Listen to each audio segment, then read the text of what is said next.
Cerita dibuka dengan memperlihatkan seorang murid SMA bernama Gyong Min yang setiap malam rutin memanjatkan satu doa tidak biasa, yaitu agar bisa sakit parah sehingga tidak perlu berangkat ke sekolah. Karena bagi Gyong Min, sekolah bukan tempat belajar, melainkan neraka yang lebih menakutkan daripada mati. 그래서 학교에 못 갔으면 Sekolah yang Gyong Min anggap neraka itu adalah SMA Daehan, sekolah elit Korea Selatan yang isinya anak orang kaya dan pejabat. Klaim itu langsung terbukti tepat saat kamera berpindah ke atap sekolah, di mana seorang murid bernama Park Dae-seok sudah berdiri di tepian. Agar paham kenapa Dae-seok sampai di titik itu, kita akan mundur ke beberapa hari sebelumnya, ke kelas yang ternyata memiliki kebiasaan gelap turun-temurun, yaitu setiap angkatan wajib memilih satu murid paling cupu untuk diangkat resmi sebagai jongos kelas, lengkap dengan upacara dan tongkat estafet. 박수! 손자봉 전달!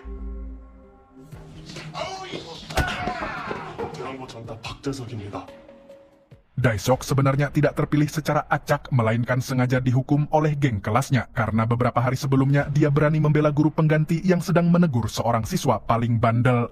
Sementara para guru senior hanya diam dan mengeluh, mengakui sejak hukuman fisik dilarang, kewenangan mereka sudah habis. 선생님은 말 안 듣는 애들 어떻게 하세요? 아동학대를 했네. 난리 난리를. 교사의 열정. Sayangnya, tekanan itu sudah lewat batas. Dae-seok akhirnya tidak kuat lagi.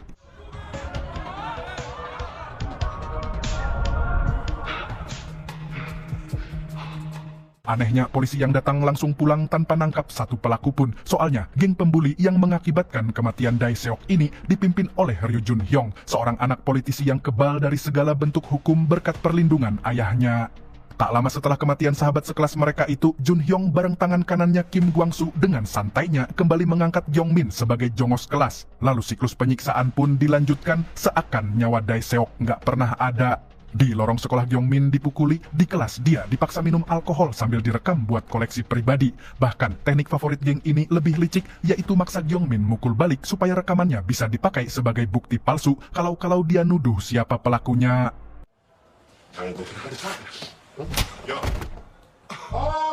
Saat Gwang-soo lagi asik mempermalukan Gyong Min di tengah lorong, tiba-tiba muncul seorang pria asing yang penampilannya nggak istimewa sama sekali. Tapi siapa sangka, pria biasa-biasa ini langsung mendaratkan tinju kontan tepat di rahang Gwang-soo sampai dia tersungkur.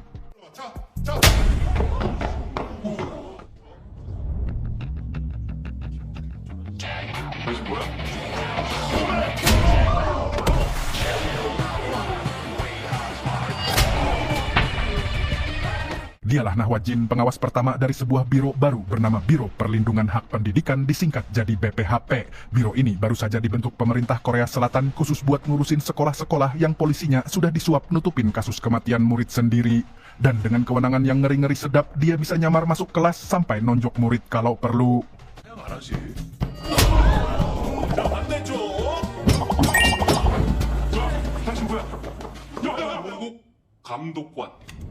Begitu identitas Hwajin terungkap, kepala sekolah langsung menyangkal adanya perundungan sambil mengingatkan bahwa kelas 11-5 isinya anak-anak orang penting, termasuk Jun-hyung yang merupakan putra anggota dewan. Tanpa basa-basi, Hwajin langsung masuk ke kelas itu sebagai wali kelas pengganti, dan hal pertama yang ia lakukan hanyalah memanggil daftar absen sampai berhenti di nama Park Dae-seok. 박대석? 성적 스트레스로 자살했다는데요? 견디다 못해서 그래서 죽은 거 아니야? 네, 주둥아리 인정머리가 없네. Karena kelas masih tidak merasa bersalah, Hwajin menaikkan metode dengan menghukum semua murid. Dan saat Jun-hyung sok jagoan mengatakan tidak ada yang bisa membuatnya takut, Hwajin justru membalasnya dengan mengingatkan bahwa rasa takut datang dari pengalaman, lalu memberikan pengalaman itu secara langsung. 앉아. 모의고사를 안 남았는데 그냥 수업하시면 안 될까요? 경험으로 생기는 거야. 당신 지금 누구 건드린 줄 알아? 누구긴?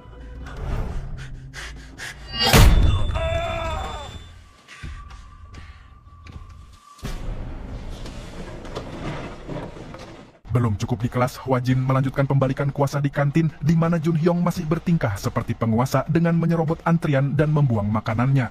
Hwajin segera mendisiplinkan Jun-hyung di depan seluruh kantin dan mempermalukannya di depan semua orang. 저기 뒤에 가서 줄 서. 아우 이뻐라. 우리 준영이 어떻게 밥 잘 먹자. Tentu Hwajin sudah hafal betul kalau masalah SMA Daehan nggak bakal beres cuma dengan nonjok Gwangsu. Soalnya di belakang Junhyong berdiri sosok ayahnya, yaitu Ryu Gwangpil, satu politisi senior yang lagi digadang-gadang jadi calon presiden Korea Selatan selanjutnya. Hwajin yang tahu kuasa Junhyong berasal dari rumah langsung datang ke apartemen mewah Gwangpil dan dengan santai mengunyah apel di ruang tamu lalu menarik Junhyong keluar. 답게 정치는 정치답게 이거 있잖아요. 아니 청소 안 하는 학생을 현생각하지 지금 쏘겠습니다. Sialnya, geng pembuli justru naik darah dan menuduh Gyongmin sebagai pelapor BPHP. Mereka menghadang Gyongmin di lorong, mengancam akan membuatnya menyusul almarhum Dae Seok.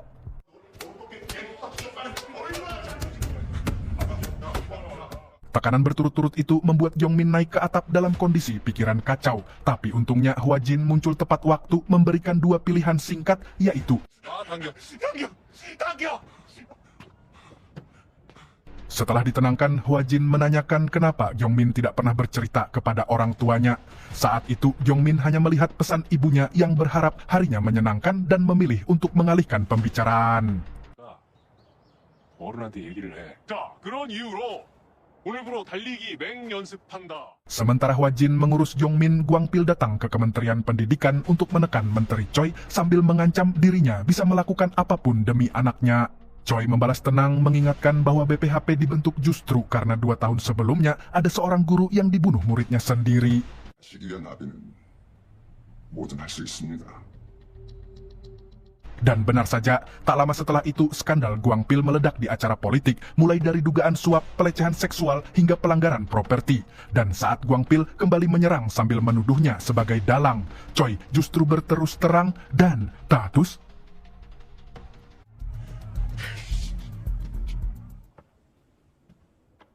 우리 유광필 의원님 아직 상황 파악이 안 되시나 보네. 이거 2년이 꽤 긴 시간이더라고.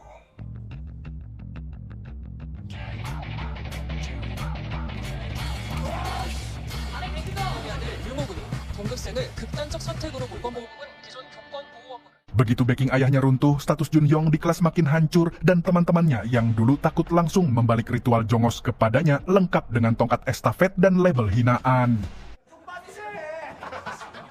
Namun Gyongmin sendiri tidak merasa lega melihat pembalikan itu. Ia justru mengaku kepada Hwajin bahwa diam-diam dirinya merasa lega saat Dae Seok terpilih sebagai jongos pengganti. 다르지 임마. 그러니까 너는 후회도 하지 말고 반성도 하지 마.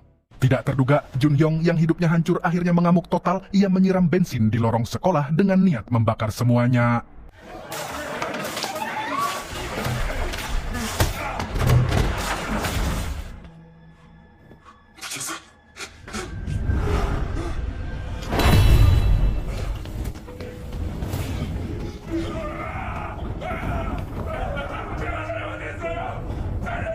Di tengah Junhyong yang memohon, kita diperlihatkan saat Dae Seok dulu pernah memohon ampun di posisi yang sama dan Junhyong dengan dingin justru menyuruhnya mati.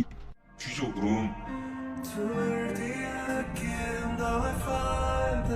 Setelah Junhyong merasakan ketakutan yang dulu dirasakan Dae Seok, Hwajin menutup hukuman dengan arti pendidikan versi BPHP, yaitu pelaku yang menerima akibat akan dipaksa sadar dan bertanggung jawab.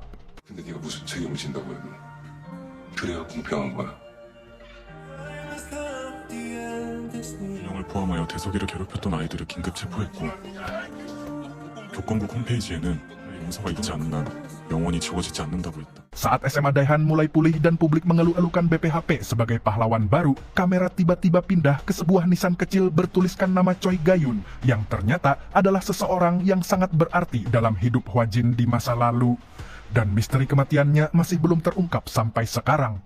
Setelah Hwajin sukses menghancurkan geng pembuli Daehan dan mempopulerkan BPHP sebagai pahlawan baru, tak butuh waktu lama bagi para musuh BPHP untuk balas serangan. Video kekerasan Hwajin menghajar anak-anak di SMA Daehan langsung viral di internet, dan keesokan harinya para orang tua sudah berdiri di depan gedung kementerian sambil teriak-teriak menuntut BPHP dibubarkan. Anehnya di kementerian, Hua Jin dan Menteri Choi terlihat santai karena semua serangan publik ini sudah mereka prediksi sejak awal. Bahkan video viral itu sengaja dipancing Hua Jin sendiri untuk membuka panggung politik buat Menteri Choi. Saat dikepung wartawan, Choi tidak mundur melainkan balik menyerang sambil mengingatkan bahwa sistem pendidikan Korea sudah hancur, guru sudah tidak punya otoritas, dan BPHP justru hadir untuk menghukum siapapun yang mengganggu hak belajar dengan tindakan paling keras. 이렇게 교권이 무너진 상황에서 정상적인 수업이 될 리가 있겠어요? 수 있도록 했던 게 우리가 만든 교육 아닙니까? 우리 가만히 있지 않을 테니까. Tapi pidato Choi justru bikin elit politik partai sendiri makin gerah karena BPHP sudah jadi alat populer yang bisa menjatuhkan rival kapan saja. Sementara mereka rapat di kursi empuk, kamera memperkenalkan target investigasi BPHP berikutnya, yaitu sebuah sekolah penghasil gangster bernama SMK Teknologi Tinggi Guun.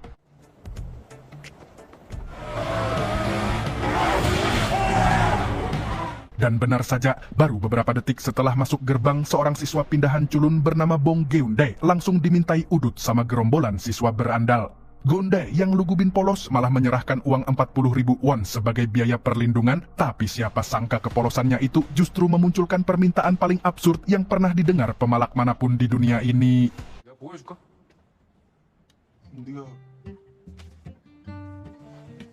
영수증 처리가 될까? 안 되겠죠? Di kelas pertamanya, Geun-dae disuguhkan pemandangan paling tragis dalam dunia pendidikan, yaitu guru yang sudah kehilangan otoritasnya. Murid-murid kompak ngaku tidak bawa buku, lalu maksa si guru menyalin seluruh buku ke papan tulis, dan guru menurut tanpa protes. Belum cukup, 1 jam berikutnya berubah jadi pesta liar di area sekolah, di mana kelas Geun-dae menantang tawuran jurusan elektro yang sedang santai di kelas.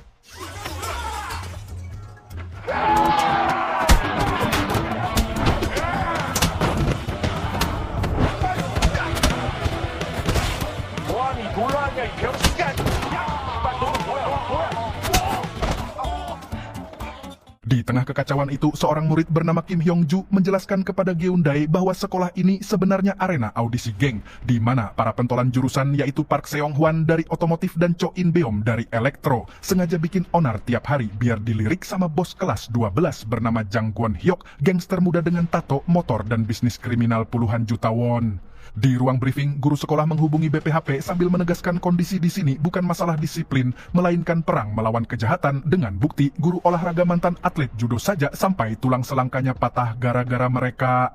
Tidak puas dengan hasil tawuran, Seong-hwan membawa permainan kekerasan ke bengkel dengan memaksa Geun-dae dan Hyung-ju berkelahi dengan ketentuan yang kalah jadi alat pengukur tinju. Hyung-ju yang sudah biasa jadi sasaran langsung pasrah dan minta Geun-dae mukulin dia saja biar mereka berdua tidak dihajar lebih parah. 혹시 그 전투력 측정기가 뭔지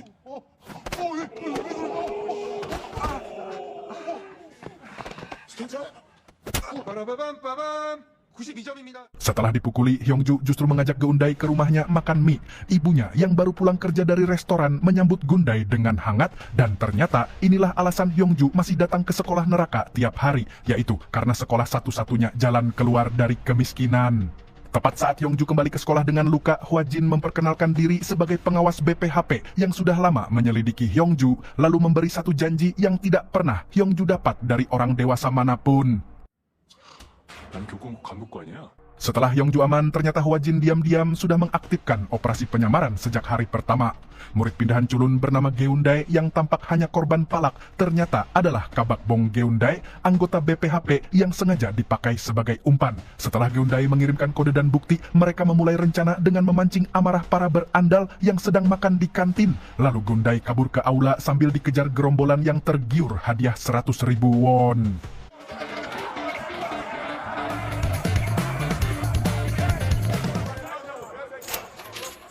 Di aula yang sudah disiapkan, Hua Jin muncul tenang dan memperkenalkan dirinya sebagai pengawas BPHEP yang menertibkan SMA Daehan, lalu memberikan 3 pilihan ekstrim, di mana salah satu pilihannya adalah menumbangkannya.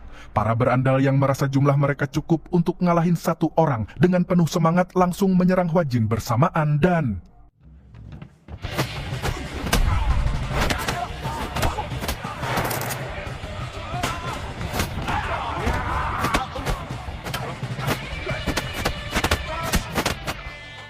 Setelah seluruh berandal tumbang, Hua Jin justru menjatuhkan hukuman yang lebih kejam, yaitu jadwal belajar maraton dari pagi sampai kelas tambahan malam, supaya mereka mengejar tiap detik pelajaran yang dibolos.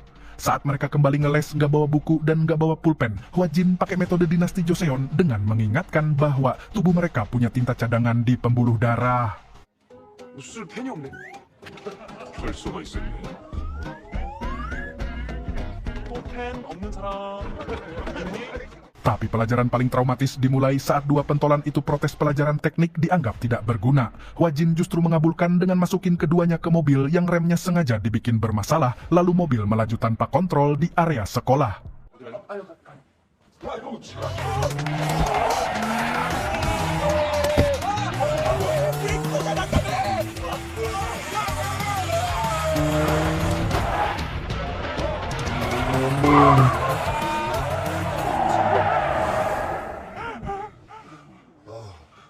Berkat metode ekstrim Hwajin, kelas mulai berfungsi, bahkan Hyungju yang dulu cuma sasaran tinju, kini berdiri di depan kelas mengajar materi perawatan rem. Dan yang menarik, walaupun dia masih ditindas, Hyungju justru membela mereka dan minta Hwajin jangan menghukum lagi. Soalnya, kalau mereka tidak masuk kelas, mereka tidak bisa belajar lagi. Tapi sialnya, kebaikan Hyungju disia-siakan karena Song Hwan dan In Beom diam-diam mempersiapkan kabur buat nemuin bos mereka di tempat hiburan malam. 어디를 뻗어놨지? Tepat saat Hwajin mencari 3 murid yang hilang, mereka muncul kembali sambil membawa bos besar mereka, yaitu Jang Gwon-hyuk yang masuk dengan aura gangster, disambut para siswa seperti dewa. Yang jenius, Hwajin sengaja kalah di duel awal supaya seluruh murid sempat bersorak merayakan nama Gwon-hyuk sebagai pelindung.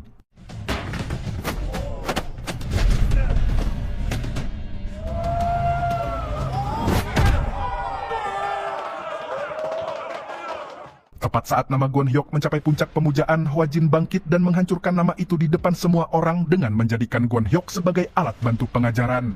Strategi sebenarnya baru terungkap di akhir, yaitu Hwajin sengaja memancing Gwon-hyuk memanggil seluruh komplotan gangster dewasanya biar akar masalah bisa dicabut dalam satu malam. 교육이 필요하다고 한 거야. 어?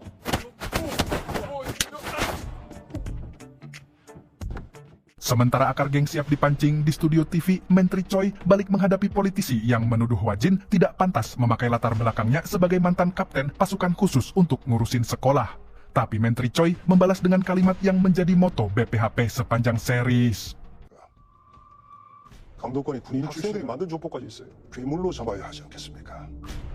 Dan benar saja, malam itu mobil-mobil gangster dewasa benar-benar tiba di gerbang sekolah, persis seperti yang Hwajin perkirakan. Setelah memastikan tidak ada satupun dari mereka yang masih berstatus murid, Hwajin memberikan satu peringatan terakhir sebelum darah benar-benar tumpah.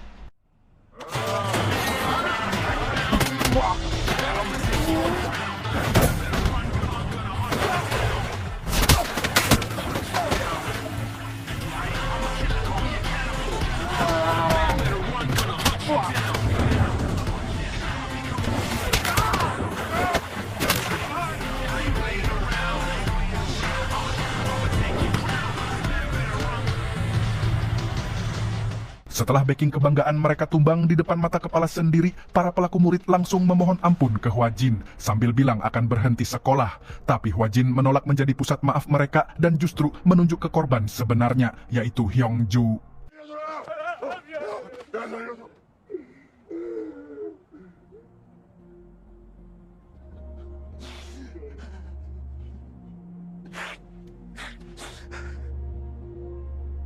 싫으면 하지 마. 그건 니들 인생이니까. 지금은 똑같은 일본. 알았냐 이놈들아. Setelah itu, BPHP merilis laporan resmi penutupan kasus SMK Guun dengan deretan aturan baru, yaitu tato, motor, dan udut. Baik itu filter, kretek, bungkusan, maupun slop-slopan dilarang di lingkungan sekolah. Sementara murid yang mencoba bergabung dengan geng kriminal akan diproses pidana seperti layaknya orang dewasa.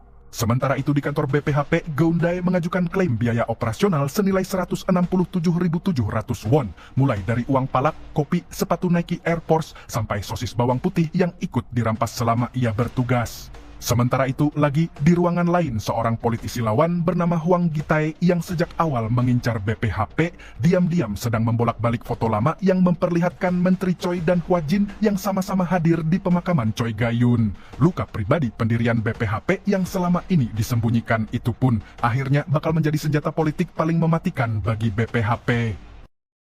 Tapi sebelum itu, kita akan diajak mundur dulu ke beberapa tahun lalu, di mana akan diperlihatkan momen paling langka dari Hwa Jin, yaitu saat dia masih bisa tertawa sambil jalan bareng kekasih masa lalunya, yaitu Choi Gayun. Mereka tampak seperti pasangan biasa sampai mata Gayun melihat segerombolan siswa berandal yang sedang asik nyebat di jalan, dan dia maju sendirian dengan satu prinsip yang nantinya bakal jadi fondasi terbentuknya BPHP.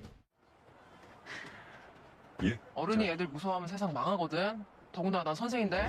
얘들아, 담배 꺼. Sayangnya, prinsip pemberani itulah yang justru membuat Gayun kehilangan nyawanya. Salah satu murid bermasalah yang dulu dia rangkul adalah seorang siswa pemeras dan penindas sekolah bernama Cho Gyu Cheol, dan justru murid yang dia coba selamatkan inilah yang tega melakukan hal mengerikan kepadanya. 최가현 선생님을 사랑했습니다. 피의자가 미성년자였죠. 그리고 Tapi karena Cho masih di bawah umur, putusan hakim cuma menjatuhi hukuman 4 tahun penjara. Dan saat itu, Hwa Jin dan Menteri Choi Gang-seok tidak bisa berbuat apa-apa, soalnya hukum tidak ada di pihak mereka. Maka mereka memutuskan akan butuh waktu dan persiapan matang untuk membalaskan dendam Gayun dengan cara yang lebih tepat. Dan langkah pertamanya adalah Choi akan mencalonkan diri jadi Menteri Pendidikan, lalu mendirikan Biro Perlindungan Hak Pendidikan. 그런다고 가윤이가 돌아와? 어른이 애들 무서워하면 세상 망할 거라고 했던 가윤에게 조만간 내가 교육부 장관이 될 거야. 가윤을 위해 내가 택한 방법이다.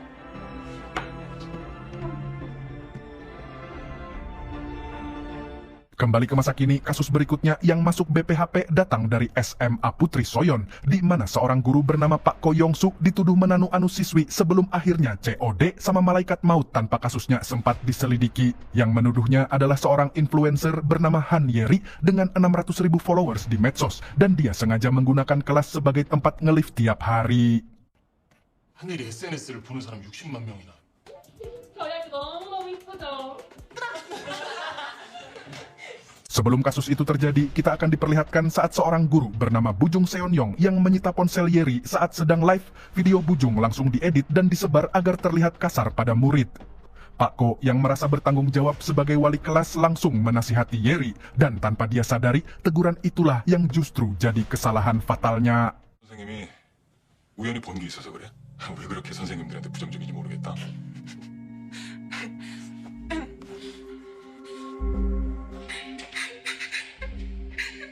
Sebagai balasan atas teguran itu, Yeri memposting pernyataan publik kalau wali kelasnya sendiri telah menganunya. Reaksi warganet langsung brutal, komentar menyerang Pak Ko sebagai sampah, masa beneran mendatangi sekolah, sampai data pribadinya didoxing, alamat rumahnya disebar, bahkan keluarganya ikut diteror.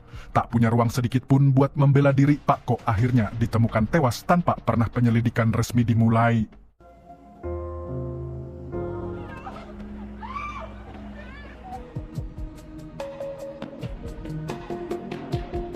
Setelah Pak Ko mati, Bujung sebenarnya mendatangi Yeri buat klarifikasi, tapi Yeri justru memutar balik posisi dengan narasi bohong baru kalau dia adalah korban. Sialnya kepala sekolah malah meminta Yeri untuk menenangkan publik dan menutup kasus tanpa penyelidikan lebih lanjut, bukannya menyelidiki kebenarannya, dan Bujung pun dipasang sebagai wali kelas pengganti Pak Ko.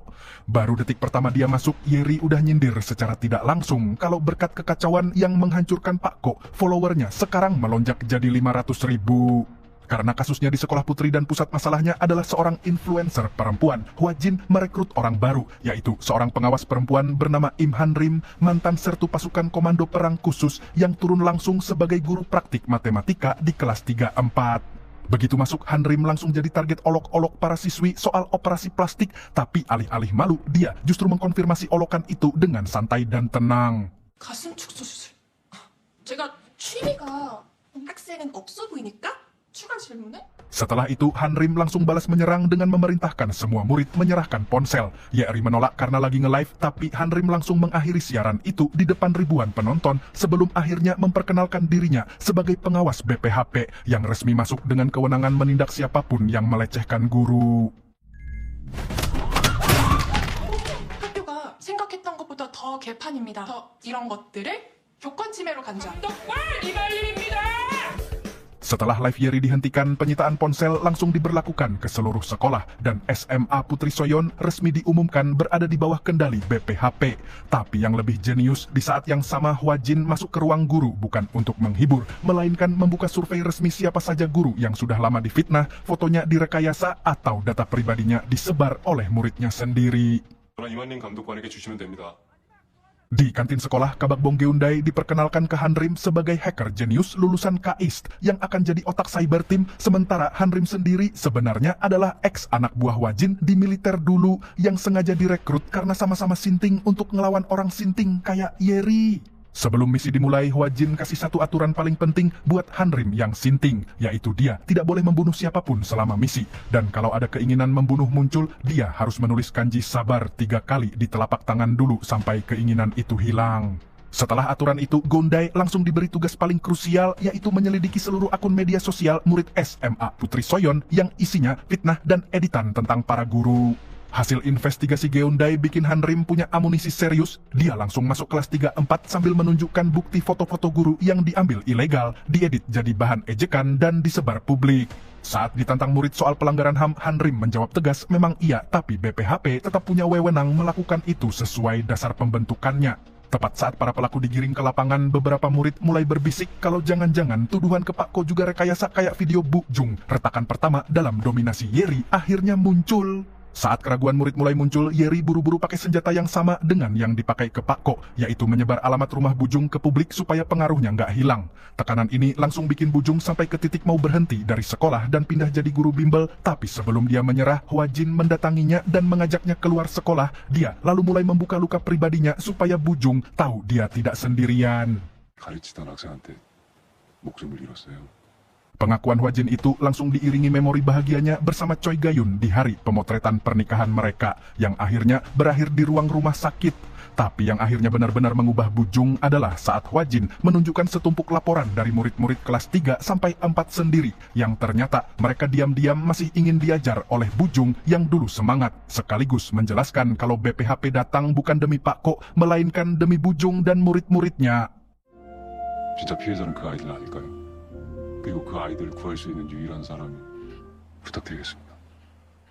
Berbekal kesadaran kalau masih ada murid yang butuh dia, Bujung balik ke kelas dengan kekuatan baru. Saat Yeri kembali nawarin live bersama untuk pencitraan damai, Bujung tolak tegas dan langsung mulai pelajaran sambil manggil Yeri maju ngerjain soal. Yeri tentu menolak dengan ngancam istilah penganiayaan anak, tapi Bujung justru memintanya mengulurkan telapak tangan lalu memberi hukuman yang harusnya udah dia terima sejak lama. 다치니까 바짝 펴. Setelah itu, dia ngomong langsung ke seluruh kelas kalau mulai sekarang dia akan tegas dan mukul kalau perlu, bukan demi dirinya, tapi demi murid yang masih ingin belajar. Kehilangan kendali di kelas, Yeri kabur ke senjata terakhirnya, yaitu mengunggah fitnah baru kalau Bujung adalah pelaku kedua SMA Putri Soyeon. Tapi yang dia nggak sadar, di balik layar Geundae udah selesai dengan misi cybernya dan setiap unggahan Yeri gagal terkirim. Bahkan video tuduhan lama Yeri terhadap Pak Ko justru naik kembali ke timeline dan dimulailah balasan paling poetik dari seluruh kasus. Persis seperti dulu dia menghancurkan Pak Ko, sekarang publik berbalik menyerang Yeri dengan brutal yang sama. Akunnya ditangguhkan permanen atas permintaan pemerintah Korea Selatan dan alamat rumahnya disebar publik dengan caption pembunuh. 뭐야? 미쳤어?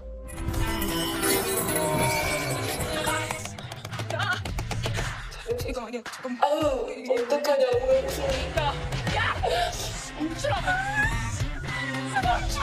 Karena merasa dunianya udah ambruk total, Yeri mendatangi rumah Bujung dengan penuh amarah. Setelah dipersilahkan masuk, dia langsung mengambil pisau di dapur dan terus menyalahkan Bujung atas semuanya. Kalau dia mati, Bujung juga harus mati. 유리야, 유리야.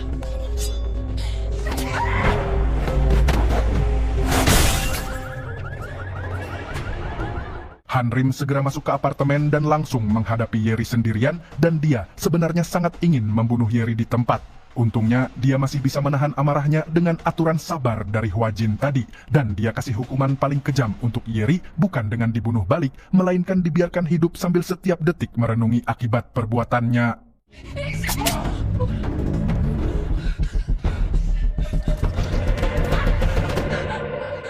Setelah Yeri akhirnya berhenti, tim baru bisa fokus ke Hwajin yang anehnya walaupun baru saja jatuh dari gedung sebegitu tinggi, dia ternyata bangun dalam kondisi baik-baik saja sambil mengucap kalimat yang cukup absurd buat orang yang baru saja terjun bebas. 그러잖아, 거구나. 지켜드린다고 했잖아요, 제가. Sebagai penutup kasus, BPHP mengumumkan sanksi siber permanen ke SMA Putri Soyeon, dan kasus ini ditandai resmi sebagai pelanggaran siber tertinggi dengan kebocoran data pribadi serta penyebaran informasi palsu yang merusak nama baik guru.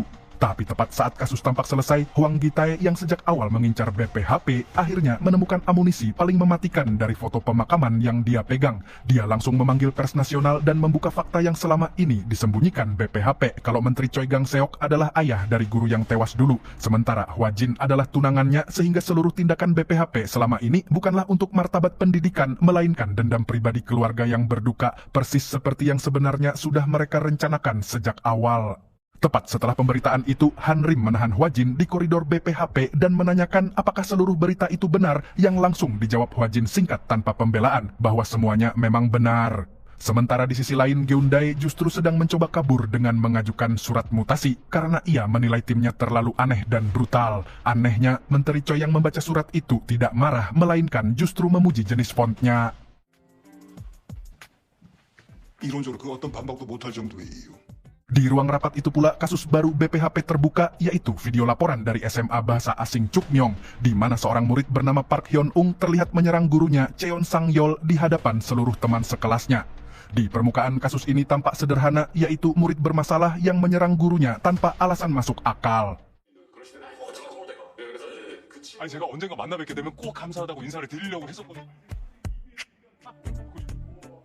뭡니까? 대체 왜 저러는 겁니까, 나와진 감독관님? Momen fanboy itu sebenarnya menanam bias yang sangat berbahaya, karena sejak awal Hwa Jin sudah condong percaya kalau Cheon adalah guru sejati. Di ruang konseling, Hyun-ung memilih bungkam dan menolak menjelaskan alasan serangannya, sementara seluruh guru di sekolah memuji Cheon sebagai teladan paling mulia. Asumsi awal pun terbentuk rapi, yaitu Hyun-ung adalah pelaku tunggal yang menyerang guru suci tanpa alasan. Namun, Geun-dae kemudian mematahkan asumsi itu dengan satu data sederhana yang mengubah seluruh arah investigasi. 전교 1등이에요. Pertanyaannya pun berubah total karena murid sepintar itu tahu betul konsekuensi menyerang guru, jadi pasti ada sesuatu yang membuatnya rela menghancurkan masa depannya sendiri. Investigasi pun bergerak ke kantor pengelolaan ujian, dan disinilah pertama kali terlihat bahwa Cheon memegang akses penuh ke seluruh lembar soal sebagai kepala akademik.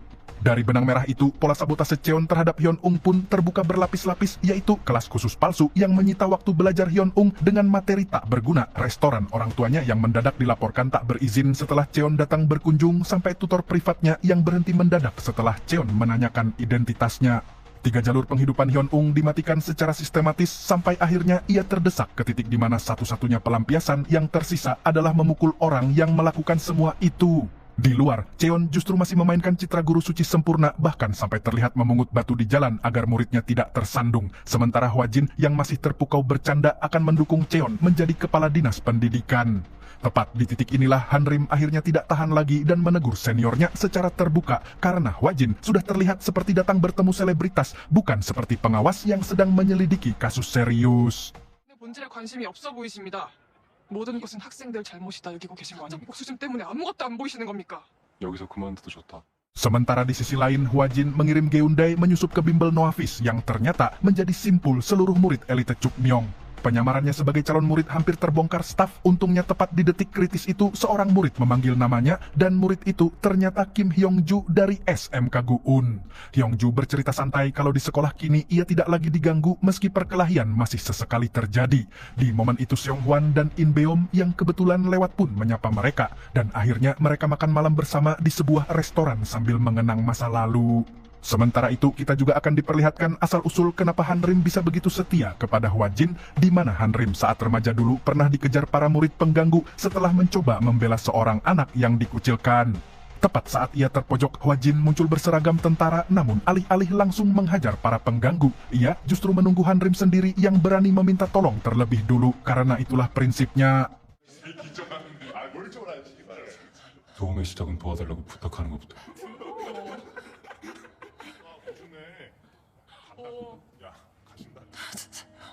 오케이, 들었어.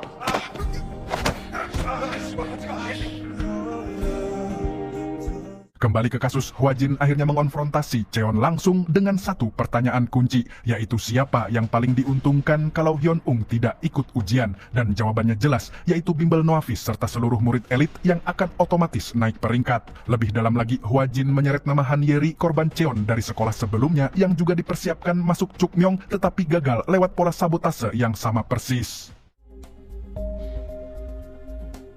얘기 하나만 해주면 돼. 너희 집안 다 그냥 뭐 굳은 거. Kebusukan Cheon di sini akhirnya terbongkar karena ucapan menghina itu muncul justru dari ingatan Yeri yang membuktikan kalau Cheon sudah lama melecehkan korbannya berdasarkan kasta sosial akademik. Tepat saat Hyun-ung dipulihkan dan dikembalikan ke ujian, Cheon dan komplotannya mengeluarkan kartu terakhirnya. Polisi datang menjemput Hwajin atas tuduhan kekerasan di kasus-kasus sebelumnya. Kejaksaan menggeledah kantor BPHP atas dugaan penyalahgunaan wewenang dan media menuduh BPHP menyerang guru baik untuk mengalihkan isu dendam pribadi. Namun, Geundae justru langsung dilepaskan karena ia hanya seorang PNS biasa yang dianggap sekedar mengikuti perintah atasannya. Tepat saat ia akan kabur dari semua kekacauan ini, Menteri Choi memintanya kembali untuk satu hal terakhir, yaitu mengambil surat mutasi yang dulu ingin ia ajukan supaya bisa ditandatangani saat itu juga. Hwajin pun ikut menandatanganinya dan Geundae akhirnya benar-benar resmi keluar dari BPHP persis di hari paling kritis ujian Chukmyong.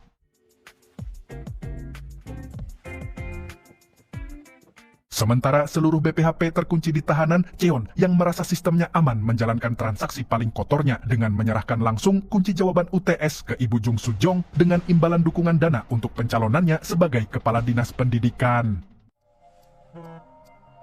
하십시오. 숟가락질 못하니까 떠먹여줘야죠. Saat UTS dimulai keesokan harinya, Cheon merasa tenang dan semua berjalan sesuai rencana. Namun, yang ia tidak sadari adalah soal ujiannya ternyata sudah diganti urutannya sehingga setiap jawaban hafalan otomatis menjadi salah. Begitu Cheon menemukan nilai Soo-jong 0 total, ia langsung kalap masuk kelas dan memaksa ujian dihentikan. Namun Hwajin yang sudah menanti justru menyuruh seluruh murid tetap duduk mengerjakan ujian sambil menyeret Cheon keluar. 그게 무슨 말씀이세요? 당장 멈추라고. 제가 내게 시험 아직 안 끝났습니다. 시험 방해될까봐 그렇게 노심초사하시더니 문제지가 바뀌었어요. 시험지는 교권국이 바꿨습니다.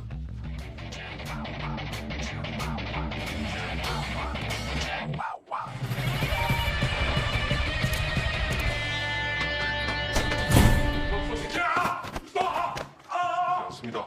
그게 선생님이라도. Setelah Cheon disingkirkan, BPHP pun memutar video pembuktian di layar kelas. Dari layar itu terlihat jelas kalau jawaban Soo-jong ternyata cocok persis dengan susunan soal asli Cheon yang bocor, bukan dengan soal yang diujikan. 증거 인멸의 중범죄입니다. 다른 애들은 이번 시험만 잘 되면 진짜예요? Sementara di Gedung Sidang Pendidikan Nasional, seluruh oposisi yang sejak awal menyerang Menteri Choi terus menekan agar BPHP dibubarkan, mencoba serangan terakhirnya dengan menghadirkan saksi yang mengungkap kalau Hwajin pernah mencoba menabrak Cho Gyu-cheol setelah sidang 2 tahun lalu, sekadar untuk memperkuat narasi BPHP sebagai lembaga dendam pribadi.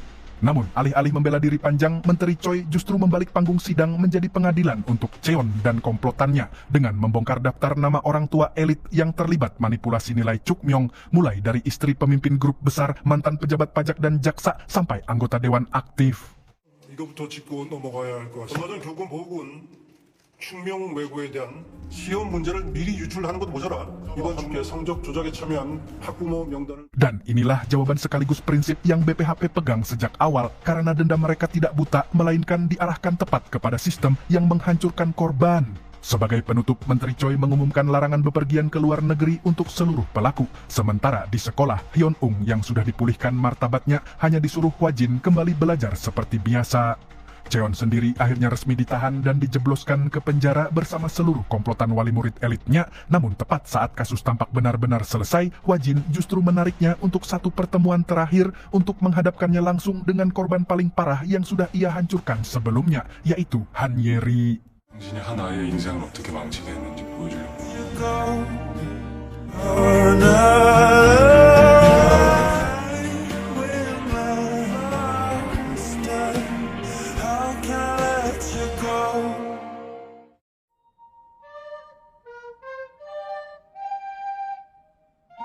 Setelah kasus Chukmyong selesai, kisah BPHP pun berpindah ke sebuah SD Hyunjung yang suasananya tampak cerah dengan karya anak-anak dan papan bertuliskan rumah hati. Namun di atas nuansa cerah itu justru muncul surat terakhir wali kelasnya, Choi Ji-seon, kepada ibunya yang mengaku ia ingin terus hidup tetapi merasa harus mati agar bisa bebas, dengan satu pesan terakhir. 엄마, 내 다이어리 보면 알 거야.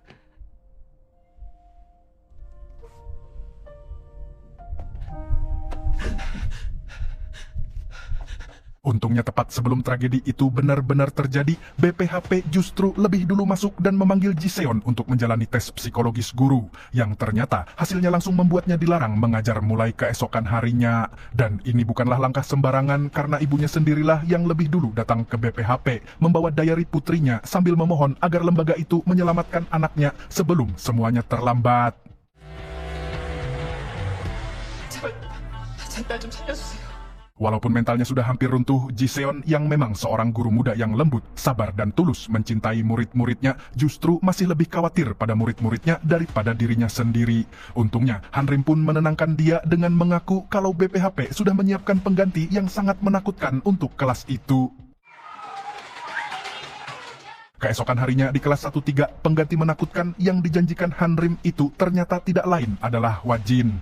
Tapi ironisnya, musuh pertamanya bukan preman atau pembuli, melainkan anak-anak SD yang sangat sulit dikendalikan. Mulai dari pertanyaan apakah ia bisa mengalahkan Naruto, permintaan membuatkan origami katak, sampai diminta menjadi kuda-kudaan, akhirnya Wajin yang biasa menaklukkan para pembuli sekolah justru menyerah total di tangan anak-anak SD.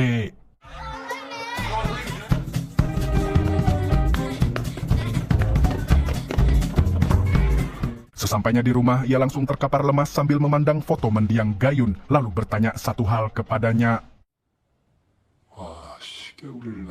Untuk memahami apa yang sebenarnya terjadi pada Ji-seon sampai sehancur itu, film pun memundurkan waktu ke beberapa bulan sebelumnya.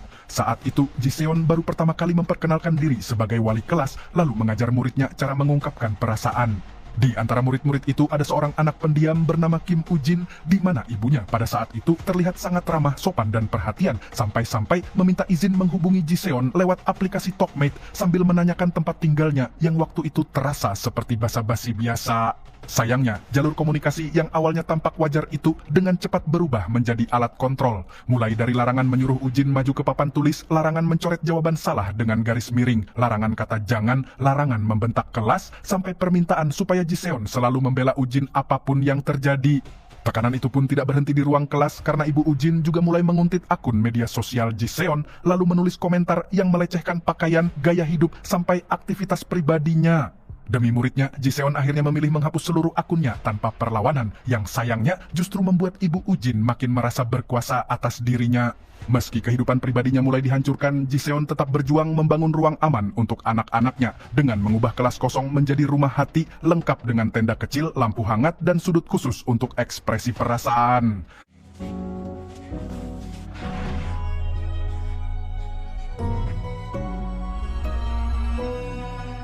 여기는 우진이 마음의 집이야. 친구랑 어떻게 지내고 싶어? Namun, yang justru terjadi di rumah hati itu adalah hal sebaliknya, sebab pola ibunya yang otoriter ternyata sudah meresap ke Ujin sendiri. Sehingga saat bermain bola bersama temannya, Seojun, Ujin yang tidak sengaja tertabrak hingga terjatuh, terus membalas dan tidak mau disalahkan. Begitu Seojun terluka, Ji-seon pun mencoba menyelesaikan konflik secara damai dengan mempertemukan kedua orang tua di sekolah. Namun ibu Ujin justru menolak anaknya disalahkan dan malah menuntut Seojunlah yang harus minta maaf. Lebih jauh lagi, ia menekan Ji-seon dengan dalih bahwa selama ini ia sudah memintanya membela Ujin di setiap konflik, lalu memaksa Ji-seon menyerahkan nomor pribadinya dengan satu ancaman terakhir, yaitu ayah Ujin sangat marah dengan tindakan Ji-seon.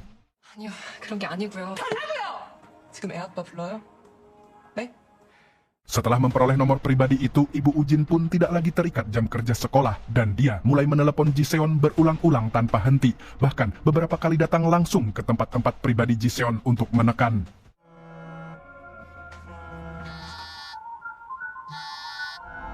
갈등이 생겼을 때 전적으로 우진이잖아요. 선생님도 거기 동의하셨고.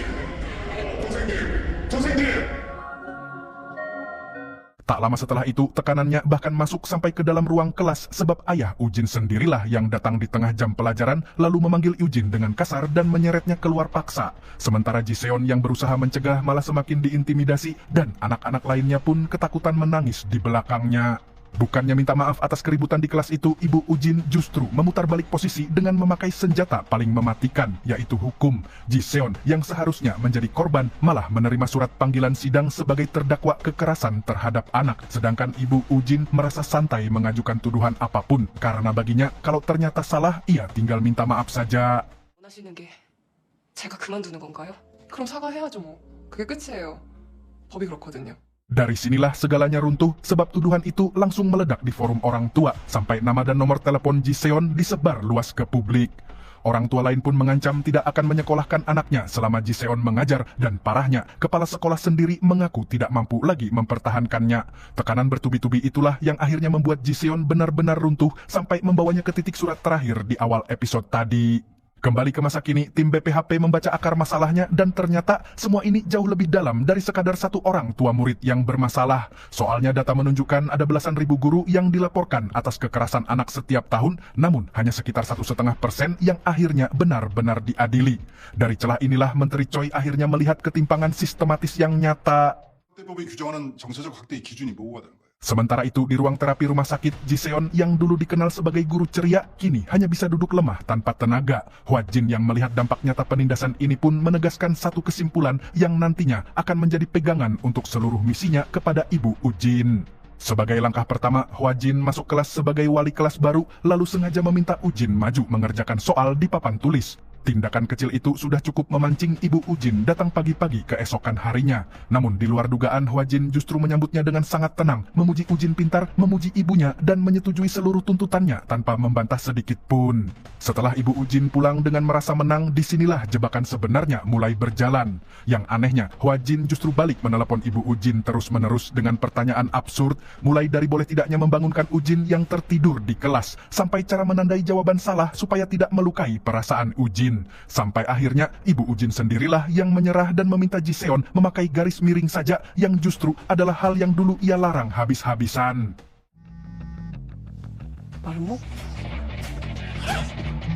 Saat tekanan telepon mulai terbalik, Ibu Ujin tetap memakai ancaman favoritnya, yaitu suaminya akan marah, dan kali ini Hwajin justru menjadikan ancaman itu sebagai alamat target berikutnya.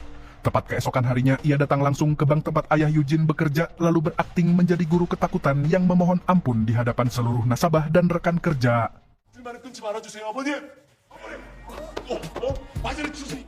Begitu situasi di bank selesai, Ibu Ujin pun balik menyerang sekolah, namun kali ini kepala sekolah tidak lagi tunduk seperti dulu, melainkan mulai berdiri sebagai senior yang melindungi gurunya. Di waktu yang bersamaan di kementerian, Menteri Choi juga mulai mendorong sistem untuk berubah dengan satu peringatan keras. 돌려막기는 또 다른 비극의 씨앗이 될 텐데 이런 때문에 죽는 선생님들 없게 만듭시다. Karena merasa semua orang di sekolah sekarang adalah musuhnya, Ibu Ujin pun menyeret Ujin keluar kelas, lalu menghadiri sebuah pertemuan orang tua yang ia kira masih bisa ia kuasai. Namun tepat saat ia masuk, justru ditemukan Hwajin sudah berada di sana dan langsung diserahkan sebuah surat gugatan dengan logika yang persis sama seperti yang dulu ia pakai untuk menghancurkan Jiseon. 당신이 무슨 자격으로 부모인 날 고소해? 그럼 사과드려야죠. 법이 그렇거든요. Tak lama kemudian, orang tua lain di forum itu mulai membicarakan Ibu Ujin dengan suara yang persis sama seperti yang dulu ia pakai melawan Jiseon, sehingga ia pun panik mencari Jiseon untuk disalahkan. Dengan kalap, ia bahkan mengejar guru itu dengan mobil sampai nyaris menabrak di jalan, sebelum akhirnya dihadang Hwajin di sekolah, yang pada akhirnya Hwajin membuka identitas aslinya. 니네들이 한편이었어? 너랑 전현 교육청이고 언론이고 내가 다 찌를 거야. 감독관 나화진이라고 합니다. Tapi twist paling menyakitkan justru datang dari sumber yang sama sekali tidak diduga oleh Ibu Ujin, yaitu anaknya sendiri. Soalnya Ujin diam-diam menelepon Jiseon karena hatinya sedih, lalu meminta maaf kepada gurunya atas perbuatan ibunya selama ini. 마음이 너무 힘들어서 선생님이 보고 싶었어요. 선생님 죄송해요. 네가 사과할 일 아니야. 이리 와, 징아.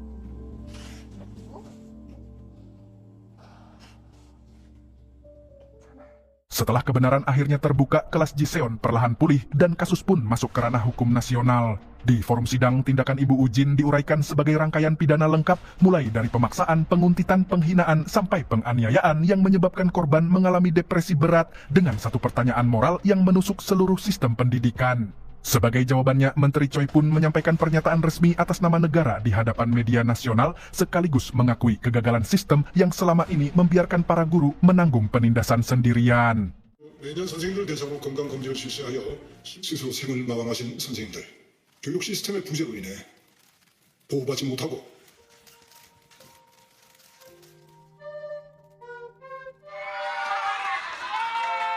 Namun sebelum episode benar-benar ditutup, layar kembali memperlihatkan sebuah diary lama milik Choi Ga-yoon yang dulu pernah menulis pertanyaan mengganjal tentang salah satu muridnya bernama Gyu Cheol, sekaligus membuka satu luka lama BPHP yang ternyata belum benar-benar tuntas.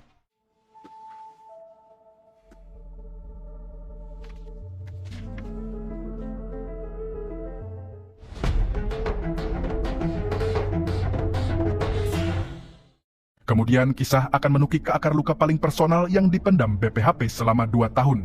Terlihat suasana SMA Jinwon 2 tahun yang lalu saat Ga-yoon tergesa-gesa menemui Gyu Cheol hingga akhirnya dia menusuknya. Kemudian akan diperlihatkan kilasan lain saat di pengadilan Gyu Cheol mengatakan kalimat tidak masuk akal ini. 최가연 선생님을 사랑했습니다. Dari luka masa lalu itu, kisah kembali ke masa kini ke rumah Hwa-jin yang gelap dan sepi saat Choi datang membawa kimchi segar buatan sendiri seolah ia adalah ayah mertua biasa. Suasana mereka tampak akrab seperti keluarga, namun di tengah obrolan ringan itu, Choi tiba-tiba mengingatkan satu hal serius yang akan menjadi garis batas BPHP. 내 입에서 내 딸 잊어라. 그딴 소리 나오게 하지 말란 소리야. Lewat kalimat itu, Choi menegaskan kalau setiap tindakan yang sudah tercampur emosi pribadi otomatis berubah menjadi kekerasan, sampai-sampai ia menambahkan agar Hwa-jin tidak memaksanya untuk meminta dia melupakan putrinya, sekaligus menanam peringatan yang akan diuji di kasus berikutnya. Sementara itu, sebuah berita di televisi mengabarkan kalau popularitas BPHP secara nasional sudah melewati 50%, walaupun oposisi tetap melabeli lembaga ini sebagai alat balas dendam pribadi.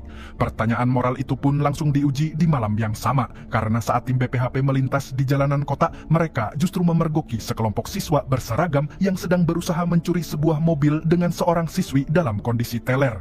Saat Hanrim hendak menghubungi polisi, Hwa-jin justru menahannya dengan satu kalimat tegas. 교복 입었잖아. 우리 일이야.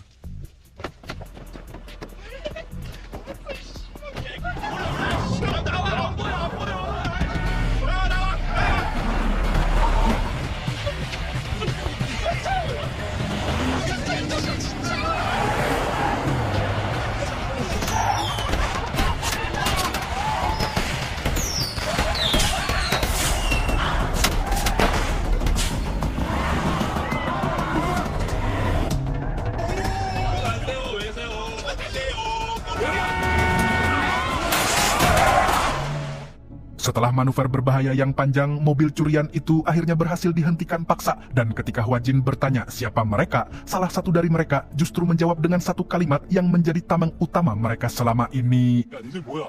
촉법인데요. 14살. Mereka mengaku kalau semuanya baru berusia 14 tahun, yang artinya secara hukum mereka belum bisa dipidana. Di kantor polisi, situasinya pun semakin ironis sebab anak-anak itu justru mengaku Yunjin adalah teman mereka sendiri, sementara Yunjin yang ketakutan terpaksa mengiyakan. Mereka pun meminta maaf secara teatrikal dengan dalih kas remaja, dan polisi sendiri mengakui kalau mereka sudah sangat sering datang dan tidak bisa berbuat banyak karena hukum anak di bawah umur memang melindungi mereka. Wali kelas datang sebagai penjamin, dan yang justru terjadi di luar dugaan, Hwa-jin dan Hanrim malah harus menulis pernyataan karena anak-anak itu balik melaporkan mereka atas kekerasan terhadap anak. Sang wali kelas pun mengakui kalau anak-anak itu sudah lama menjadi masalah besar di SMP Hyunjin, sekaligus mengaku sekolah tidak punya alat untuk menyentuh mereka sebab pendidikan SMP masih wajib sehingga mereka mustahil dikeluarkan. 재밌네. 재밌어. Keesokan harinya, BPHP pun langsung datang ke SMP Hyunjin, dan di depan gerbang sekolah itulah pertama kali terlihat pola kuasa Ji-ung, di mana Jung Seung-jin yang ditegur lalu disuruh membawa tasnya seperti pelayan. Sayangnya, ketika penyelidikan resmi dimulai, semua murid lain memilih bungkam karena takut dibalas, sampai akhirnya Geundai melaporkan kalau salah satu murid yang dekat dengan Ji-ung, yaitu Oh Yun-jin, ternyata tidak hadir di kelasnya. Dari sinilah BPHP melacak lokasi Yunjin lewat postingan Ji-ung saat di markasnya. 실험이야.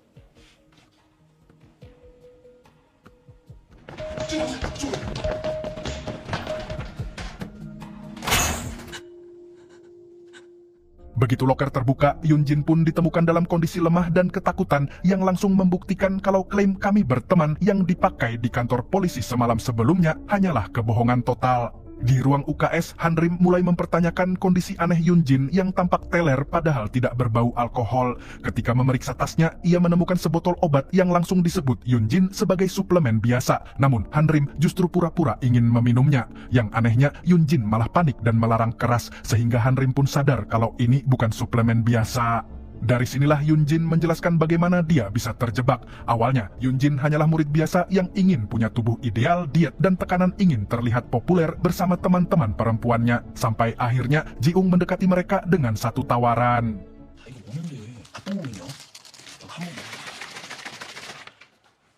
Lewat tawaran itu, Jiung memperkenalkan sebuah obat yang katanya bisa menurunkan berat badan dengan cepat, sekaligus memanfaatkan tekanan sosial Yunjin sebagai pintu masuk. Sayangnya, dalam waktu singkat, sifat asli Jiung pun keluar. Ia memaksa Yunjin menjadi kurir penjualan ke murid lain, memaki-maki, sampai memerintahkan untuk menaikkan harga seenaknya, padahal Yunjin sudah sangat ketakutan menjalankannya. Yunjin sempat memohon untuk berhenti karena tidak sanggup lagi, namun Jiung justru membantingnya, merebut obat dan uangnya, lalu mempermalukannya seolah memberi kesempatan kedua agar tetap bekerja untuknya. 나 이제 그만하면 안 될까? 나 너무 힘들고 어쩌겠어?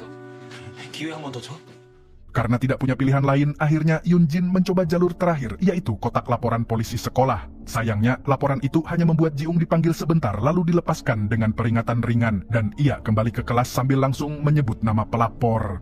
Setelah memojokkan Yunjin di depan teman-teman sekelas, Jiung menegaskan lagi tameng favoritnya, yaitu mereka semua masih di bawah umur sehingga mustahil dipenjara, dan inilah momen Yunjin benar-benar merasa tidak ada jalan keluar. 하다하다 경찰 우린 족법이라 Sebagai balasan atas laporan itu, Jiung pun langsung mengurungnya di loker. Sampai akhirnya Hanrim yang menemukan kondisi runtuhnya itu bertanya kenapa ia tidak mau bersaksi. Yunjin mengungkapkan kalau seluruh sistem formal, baik wali kelas, sekolah maupun polisi, semuanya gagal melindunginya, dan baginya ini baru berakhir kalau ia mati. Mendengar luka korban yang sedalam itu, Hanrim pun menenangkan dengan satu janji penting. 그럴 때마다 다시 찾아왔다고요. 격건국은 다릅니다. 언니가 지켜줄게. Berbekal bukti dan kesaksian itu, Hwajin pun langsung mengonfrontasi Jiung di sekolah. Bukannya menyangkal, Jiung justru menjawabnya dengan logika dingin yang menjadi inti kebusukannya. 중독시키고 마약 드롭으로 만들어 돈 벌고 있었습니다. 배움의 기회 이런 거 아닌가요? 진짜 하실 수 있으면요. Di luar dugaan, BPHP justru sudah mengantisipasi semua itu dan langsung mengeksekusi operasi penangkapan. Jiung dan gengnya pun diringkus satu persatu sebab kasus ini sudah bukan sekadar perundungan, melainkan pengedaran garam Cina. Tepat saat geng Jiung berpikir mereka akan dibawa ke kantor polisi seperti biasa, di luar dugaan, mobil BPHP justru membawa mereka ke satu-satunya lapas remaja di seluruh Korea Selatan. Bersamaan dengan itu, di kementerian, Choi pun menandatangani kerja sama dengan lapas walaupun ia tahu langkah ini rawan dituduh melampaui wewenang dan melanggar HAM. 야단치는 어른이 한 명은 있어야죠.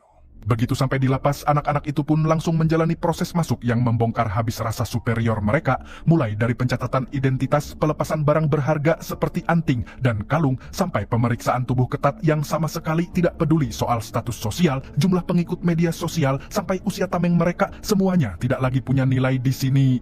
Setelah masuk ke sel, mereka mulai mengeluh dan mengancam akan menyebarkan kasus ini ke media. Namun Hanrim hanya memberi satu jalan keluar tunggal. 나갈 방법 있습니다.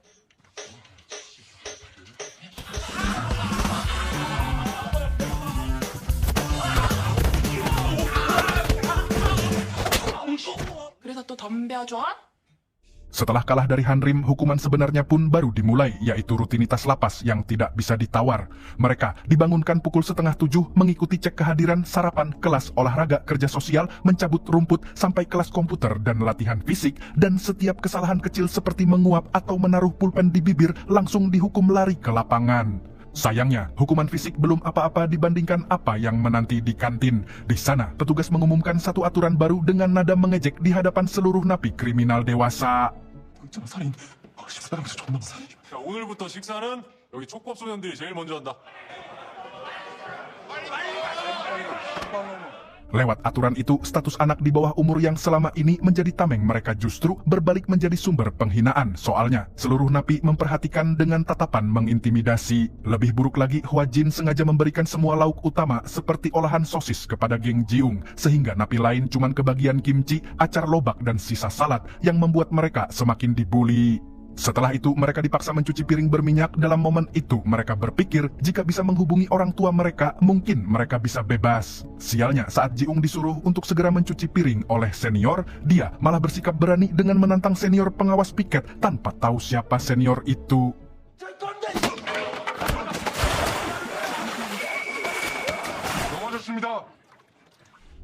Anehnya, saat dilerai senior itu tidak melaporkan kejadian itu kepada petugas dan justru malah mengaku kalau dia diselamatkan Jiung.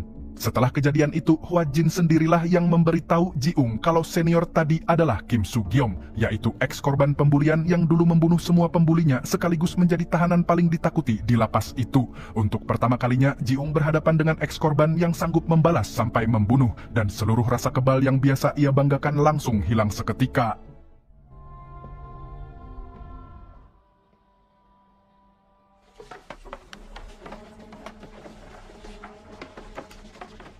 Tak lama setelah itu, petugas mengumumkan kalau ada sebuah sendok yang hilang dari kantin, sehingga seluruh tahanan harus digeledah karena sendok bisa diasah jadi senjata. Jiung yang sempat melihat Soo-gyom mengambil sendok pun panik dan langsung melaporkan Soo-gyom dan 자해를 하는 사례가 있어 안전을 위한 조치이니 합니다. 그 새끼야! 손발이로 올려! 왼쪽이에요, 왼쪽. 이걸 왜?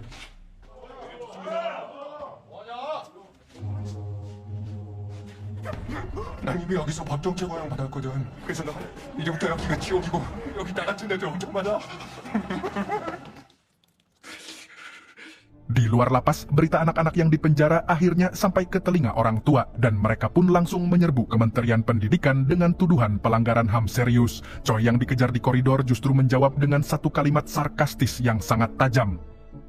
뭐 알아서들 하시고. Saat orang tua mengancam akan membawa kasus ini ke media dan majelis nasional, Choi justru mengundang mereka datang ke forum sekolah keesokan harinya sambil mengatakan kalau itu adalah kesempatan terakhir mereka melihat anak-anaknya. Di forum sekolah keesokan harinya, geng Jiung masuk dengan seragam tahanan dan seluruh orang tua langsung menangis sambil memeluk dan memarahi BPHP. Fokus mereka tetap hanya pada penderitaan anak-anaknya sendiri tanpa sekalipun menyinggung korban yang sudah dihancurkan. Karena penyangkalan masih kuat, BPHP pun mengeluarkan bukti paling mematikan, yaitu obat yang selama ini disebut obat diet oleh anak-anak. Lewat pengungkapan itu, BPHP menegaskan kalau obat yang anak-anak edarkan adalah garam Cina kategori resep dokter yang sangat berbahaya untuk anak. Lebih jauh lagi, bukti transaksi dan saldo rekening pun ditampilkan di depan forum yang menunjukkan kalau dari penjualan obat ini, geng Jiung sudah menghasilkan sekitar 50 juta won, semuanya dari murid-murid lain yang menjadi korban kecanduan. Setelah bukti tidak bisa dibantah, orang tua pun mulai menawarkan uang damai, petisi, dan kompensasi. Namun, Hwa Jin justru membalik seluruh argumen mereka dengan satu pertanyaan moral paling tajam. 누가 보호합니까? 가해자는 피해자보다 당당해서 안 된다를 알려주고. Sebagai langkah terakhir, BPHP menegaskan kalau mereka bukan pihak yang berhak memaafkan, sehingga keputusan akhir nasib anak-anak ini dikembalikan kepada korban langsung. Yun Jin pun dipanggil dan saat Jiung beserta orang tuanya berharap ia memaafkan, jawaban Yun Jin justru menjadi pukulan paling menyakitkan.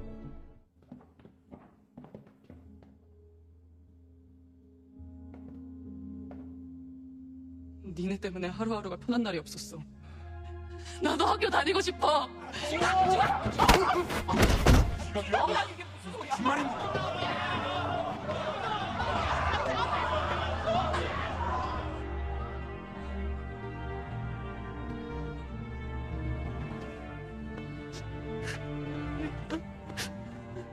Setelah serangan langsung itu, geng Jiung pun langsung diseret kembali ke lapas. Sebagai penutup kasus itu, Menteri Choi pun menyampaikan pernyataan resmi yang akan menjadi kebijakan baru BPHP secara nasional.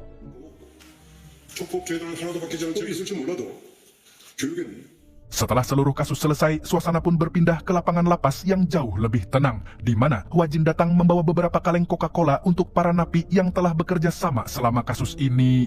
Di antara para napi itu, ada Kim Sugyom yang terlihat akrab dengan Hwajin, dan dia menyampaikan satu permintaan terakhirnya yang sangat personal. Sugyom meminta pada BPHP untuk memastikan tidak ada lagi anak yang harus berakhir seperti dirinya, yaitu ex korban pembulian yang akhirnya kehilangan masa depan karena membunuh para pembulinya, dan ia percaya BPHP adalah satu-satunya pihak yang sanggup melakukan itu.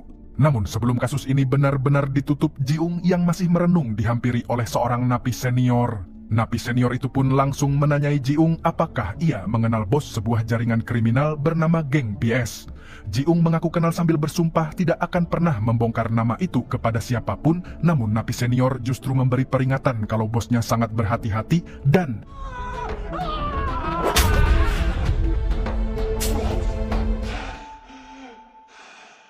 Ternyata tepat saat napi senior akan menusuk Ji-ung, Gyu Cheol justru muncul dari belakang dan menahan pisau itu. Akibatnya, Ji-ung selamat tanpa luka, sementara Gyu Cheol justru terluka cukup dalam karena menahan pisau dengan tangan kosong. Setelah dipisahkan petugas dan berpapasan dengan Hwajin, ia pun tenggelam dalam rasa bersalah sambil menyebut satu nama yang menjadi luka lamanya.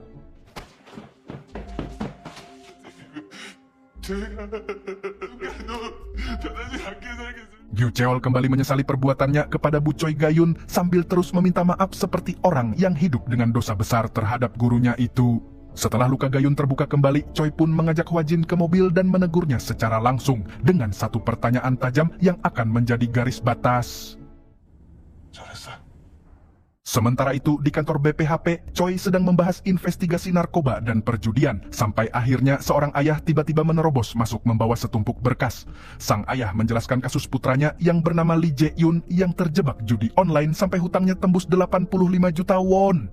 Mereka sudah menempuh segala cara mulai dari obat penekan impuls, dukun sampai laporan polisi dan pemblokiran situs, namun semuanya gagal karena situs baru terus bermunculan.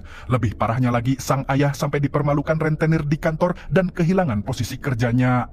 Ayah Jae-yun bahkan menambahkan kalau anaknya saat ini sudah hilang dari rumah dan ia tidak tahu apakah Jae-yun masih hidup atau tidak. Setelah mendengar kesaksian itu, BPHP pun langsung mengirim Geun-dae menyamar sebagai murid pindahan di SMA Nawon. Di dalam kelas itu, suasana judi online ternyata sudah sangat terang-terangan, sampai-sampai murid lain dengan santai merayakan kemenangan ratusan ribu won. Yang menariknya, ketika Geun-dae pura-pura penasaran dan ingin diajari, Seong Bin justru menjelaskan dengan istilah yang berbeda.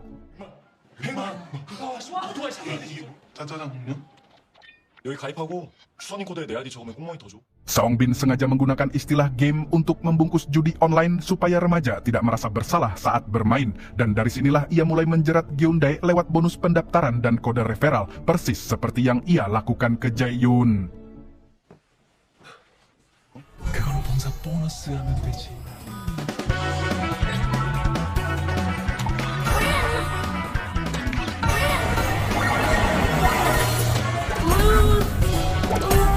Setelah Geun-dae masuk sistem, mereka sengaja membiarkannya menang dulu sebelum kalah beruntun sampai saldo habis. Tepat di titik itulah Seong Bin menawarkan strategi martingale, yaitu menggandakan taruhan setiap kalah supaya satu kemenangan saja bisa menutup semua kerugian. Saat Geun-dae butuh modal, Seong Bin pun langsung menghubungi rentenir.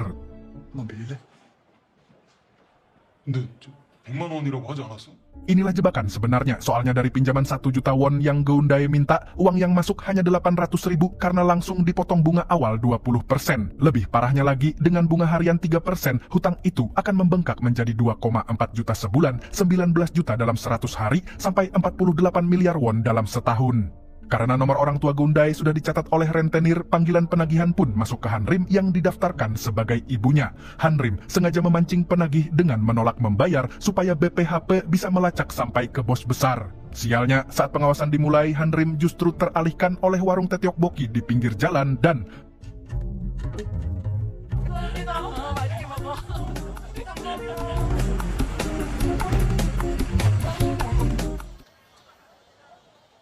Begitu sadar Geun-dae hilang, Han-rim langsung panik dan menyalahkan dirinya sendiri karena teralihkan tteokbokki. Namun, Hwajin tidak memanjakan rasa bersalah itu, melainkan memanggil Han-rim dengan gaya militer.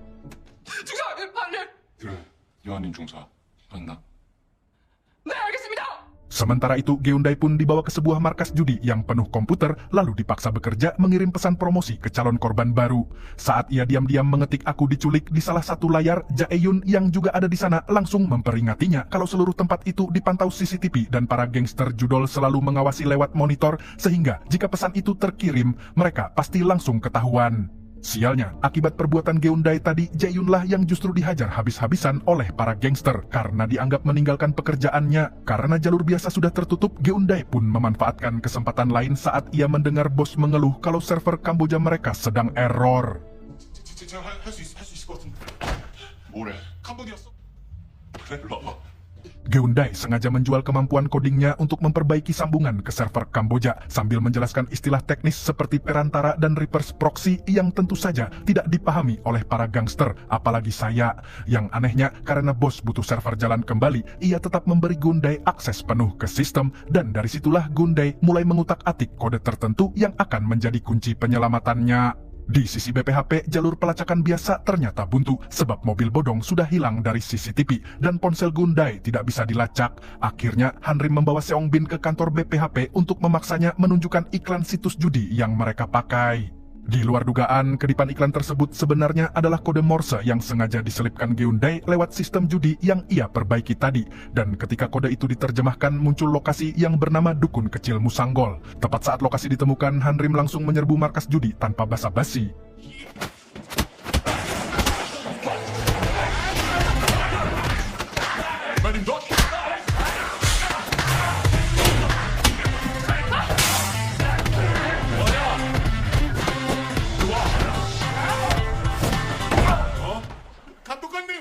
Geundai pun berhasil diselamatkan. Hwajin langsung mengambil alih target utama, yaitu bos jaringan judi.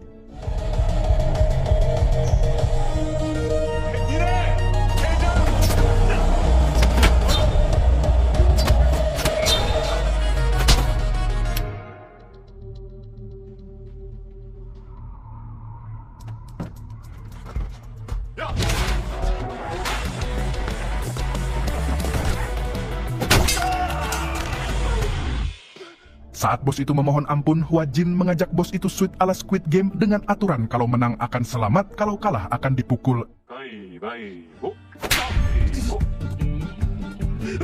Tapi tepat saat permainan berjalan, bos akhirnya sadar kalau apapun yang ia pilih, ia tetap kalah. Itulah pesan yang ingin Hwajin sampaikan, persis seperti yang bos lakukan ke para korban judinya, yaitu permainan yang dari awal memang sudah dirancang untuk membuat orang kalah.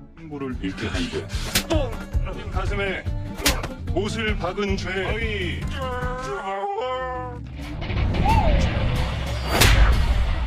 Tak lama setelah itu, polisi langsung menangkap seluruh gangster, sementara Jae-yun ditemukan dalam kondisi trauma yang sangat berat. Di sisi keluarga, ayah Jae-yun pun bertemu Choi dengan rasa malu sebab selama ini dia hanya menyalahkan anaknya yang dikira kabur dari rumah. Padahal ternyata Jae-yun diculik dan dipaksa melakukan kriminal. Choi pun menenangkan kalau justru karena sang ayah tidak menyerah dan tetap melapor, Jae-yun dan korban lain bisa diselamatkan. Keesokan harinya, Seongbin akhirnya mengaku kalau dialah yang sejak awal menjebak Jae-yun, sahabatnya sendiri sejak SD, dan menyuruh Jae-yun berjudi lagi saat ia sempat mencoba berhenti. Tapi yang justru terjadi, mereka malah membela diri dengan klaim mereka juga korban orang dewasa. Hwajin pun langsung membalik argumen itu. Ia menegaskan kalau korban sebenarnya bukan mereka, melainkan orang tua yang kehilangan tabungan, rumah, pekerjaan, sampai harus berlutut memohon dan ditampar di depan publik demi menyelamatkan anaknya. Dan inilah cara Hwajin memaksa anak-anak itu sadar kalau status mereka bukan korban, melainkan pelaku. Sebagai bentuk pertanggungjawaban, anak-anak pun diberi hukuman mengembalikan sisa kerugian sebesar 98 juta won sambil bekerja di dapur restoran.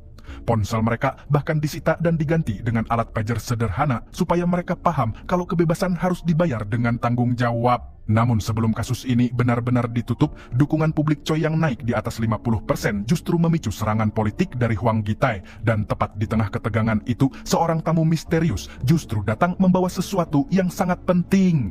Tamu misterius itu pun datang membawa sebuah flash disk untuk membicarakan BPHP secara rahasia, sampai akhirnya Hwang Gi-tae menemui Gyu Cheol di penjara yang langsung menjadi ancaman besar untuk BPHP di kasus selanjutnya.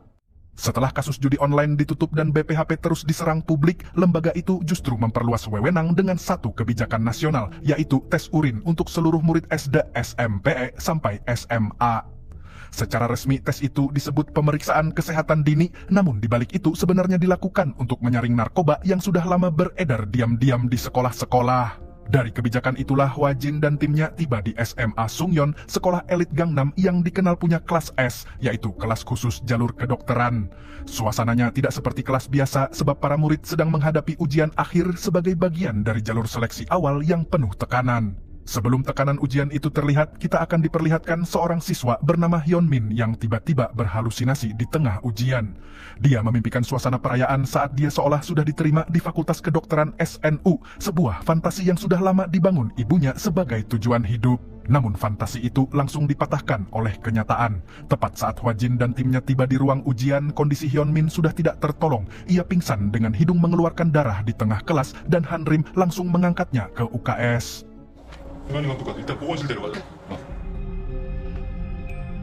Sayangnya, saat ibunya datang ke UKS, hal pertama yang ia tanyakan bukan kondisi anaknya, melainkan berapa soal yang sudah dikerjakan.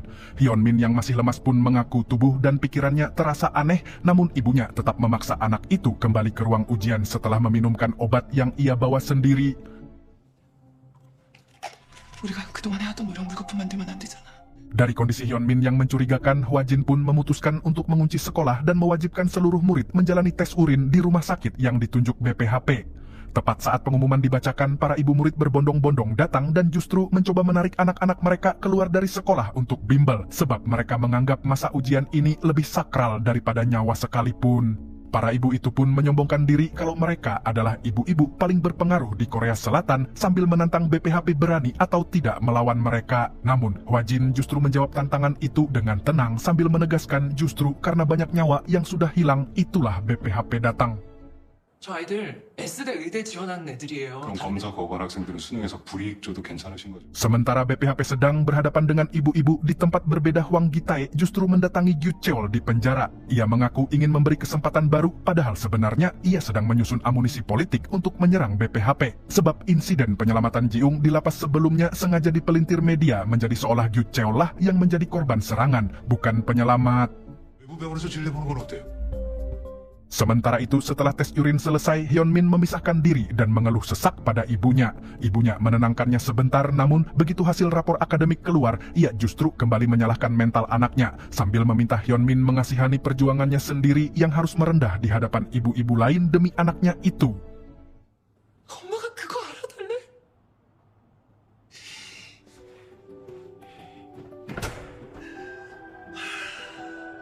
Untuk memahami kenapa tekanan ke Hyunmin bisa sampai sebesar itu, kisah pun mundur ke beberapa tahun sebelumnya saat ibu Hyunmin pertama kali mendatangi konsultan akademik Gangnam. Di sanalah ia diberi pemahaman keras tentang standar kompetisi anak-anak Gangnam yang selama ini ia tidak tahu. 태어날 때부터 의대 가는 20살까지 고3 수능 핵심 개념까지 이미 다 선행했어야 하고요. 수능 이해가 되십니까? 중학교 때 반짝해서 의대 보내려는 애들보다. Mendengar itu, ibu Hyunmin pun langsung merasa anaknya tertinggal 10 tahun di belakang. Dari sinilah seluruh hidup Hyunmin berubah menjadi proyek kedokteran. Ibunya memutuskan untuk pindah rumah dan pertama-tama melepas pintu kamar anaknya supaya jam belajar Hyunmin bisa diawasi dari luar tanpa ada ruang pribadi sama sekali. Yah, nggak bisa cok. Sayangnya, tekanan itu tidak berhenti di pintu kamar saja sebab ibu Hyunmin juga mulai mengontrol jam tidur, jadwal bimbel, sampai porsi makan anaknya. Saat Hyunmin meminta tambahan makanan karena kelaparan, ibunya justru menolak dengan alasan ilmiah yang sebenarnya berbahaya. 조금만 더 주시면 안 돼요? 배부르면 졸려. 포도당만 내일 들어가면 충분하대. Di sisi sosial, ibu Hyunmin juga mulai masuk ke jaringan ibu-ibu kelas S, sebab di sanalah ia bisa mendapat akses ke guru terbaik, bimbel rahasia, dan trik akademik yang tidak dipublikasikan. Sialnya, semua kontrol ekstrim itu tetap tidak cukup, sehingga ia akhirnya mendatangi Ibu Dahui, sosok paling berpengaruh di jaringan itu, untuk mencari senjata baru yang bisa mempercepat pembelajaran anaknya. Ibu Dahui pun menawarkan satu solusi yang dibungkus seolah-olah hanya obat belajar biasa, bukan zat berbahaya, sambil meyakinkan kalau seluruh anak di lingkungan itu juga memakainya. 이거 먹여봐요. 뭘? Bukannya curiga, ibu Hyunmin justru langsung membawa obat itu ke anaknya, dan dari titik inilah pintu paling kotor dalam pendidikan anak Gangnam terbuka. Kembali ke kasus dengan hasil tes urin seluruh murid di tangan, Hwajin pun membuka kebenaran di hadapan para ibu yang tadinya berani menentang. 소변 검사 결과 메탈페니데이트, 에탈페니데이트는 국내에서 마약류 관리법에 의해서 관리되고 있는 법률 위반으로 형사 처벌 대상입니다. Namun di antara semua hasil tes, kasus Hyunmin ternyata paling mengkhawatirkan sebab di tubuhnya ditemukan zat yang jauh lebih kuat daripada sekadar ADHD ilegal. Untuk mengerti dari mana zat berbahaya itu masuk, kisah kembali ke beberapa minggu sebelumnya, ke saat obat fokus tadi sudah tidak cukup lagi membuat nilai Hyunmin naik. Ibu Hyunmin pun masuk ke percakapan gelap di komunitas online mencari obat yang lebih efektif, sampai akhirnya ia ditawari sesuatu yang disebut sebagai obat peringkat 1 kedokteran.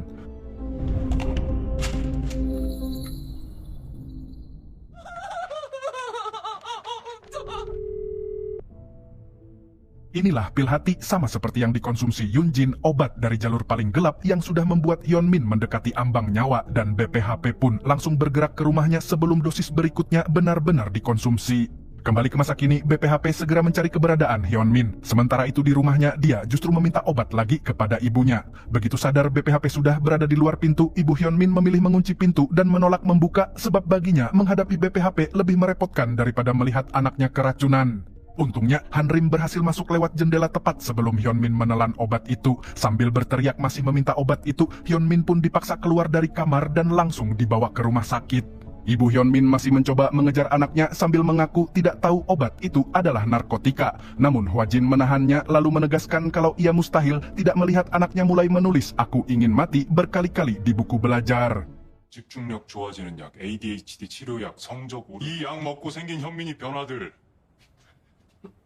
마약이라뇨? 어머님, 이 약이 무슨 약인지 아십니까? 엄마 막아줘. 이 약이 현민이 망치고 있다는 거. Ibu Hyunmin tetap kekeh kalau kedokteran lebih penting dari apapun, sehingga Hwajin pun memutuskan untuk memisahkan korban dari pelaku sesuai prosedur kekerasan anak sambil menjatuhkan satu kalimat yang membalik seluruh logikanya. 보국은 지금부터 아동학대 가해자와 피해자를 분리 조치하겠습니다. 직접 가시죠. Setelah dipisahkan dari ibunya, Hyunmin yang masih panik di rumah sakit justru membenturkan kepalanya ke dinding kaca sampai pecah. Setelah Hyunmin diamankan ke ruang perawatan, Geundae pun menjelaskan kenapa ia begitu peduli pada anak itu, sebab dulu ibunya sendiri juga ingin Geundae masuk ke dokteran, sehingga setiap melihat Hyunmin, ia seperti melihat dirinya kecil dulu yang nyaris hancur. Sementara Hyunmin dirawat, Hwajin justru menjatuhkan hukuman edukatif paling unik untuk ibunya. Ia menyerahkan prediksi soal SNBT ke ibu Hyunmin, lalu memaksanya menjalani persis jadwal yang dulu ia rancang untuk Hyunmin, mulai dari menu makan, kontrol kalori, suplemen agar tidak mengantuk, sampai jadwal tidur ekstrem yang membabi buta. 17시 30분, 학원 대신 수능 기출. 9시간 안 됐습니다. 조금만 더 잘게요. 방해되는 것 같아서 없애버리려고요. 여기 방문도 그래서 없애신 거잖아요. 뭐예요? 이거 식단표대로 드리는 겁니다. Di rumah sakit, Hyunmin yang baru sadar pun langsung meminta maaf karena tangan Geundae terluka. Namun tak lama setelah itu, ia justru kembali meminta obat dengan panik sambil mengaku ia bisa mati tanpa obat itu.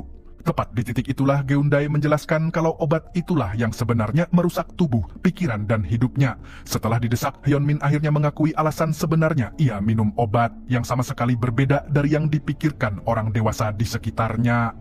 Bukan ingin mati, melainkan ingin terus hidup di tengah sistem yang membuatnya sudah lama berpikir untuk menyerah. Mendengar itu, Geundae pun memberi izin yang selama ini tidak pernah Hyunmin dapat dari ibunya sendiri. 현민이 죽고 싶게 하는 것도 다 끊자. 의대면 의대도 끊고. 어떻게 엄마를 끊어요? Di sisi lain, ibu Hyunmin yang masih dipaksa belajar mulai protes sambil mengaku ia menjual rumah, hidup di tempat kecil, bahkan rela dipermalukan ibu-ibu lain demi anaknya. Namun, Hwajin justru membalik seluruh klaim pengorbanan itu dengan satu kalimat tajam. 어머니가 현민이 위해서 희생한 게 아니라 현민이가. Setelah disadarkan kalau mimpi kedokteran ternyata bukan miliknya sendiri, Hyunmin pun mengaku tidak tahu apa yang sebenarnya ia sukai, sebab ia bisa menyebut ratusan hal yang disukai ibunya, tetapi tidak satu pun tentang dirinya sendiri. Geundae kemudian mengajaknya ke perpustakaan bersama Hanrim supaya Hyunmin bisa mulai mencari minatnya sebagai anak biasa. Beberapa waktu setelah kondisinya stabil, Hwa Jin akhirnya memperbolehkan Ibu Hyunmin menemui anaknya. Awalnya Ibu Hyunmin terlihat lega, namun refleks lamanya kembali kambuh saat ia langsung menanyakan kembali soal belajar dan SNBT. Tepat di titik itulah Hyunmin mengucapkan kalimat yang selama bertahun-tahun ia simpan sendirian. Ia menegaskan kalau dirinya tidak mau lagi hidup tanpa tujuan dan hanya menuruti perintah ibunya, sambil menambahkan satu kalimat lagi yang sebenarnya paling ditakuti ibunya, yaitu meski ia tidak masuk kedokteran, ia tetap anak ibunya. 엄마, 넌 결정을 하던 응원해주세요, 엄마. 엄마 인생 사셨으면 좋겠어요.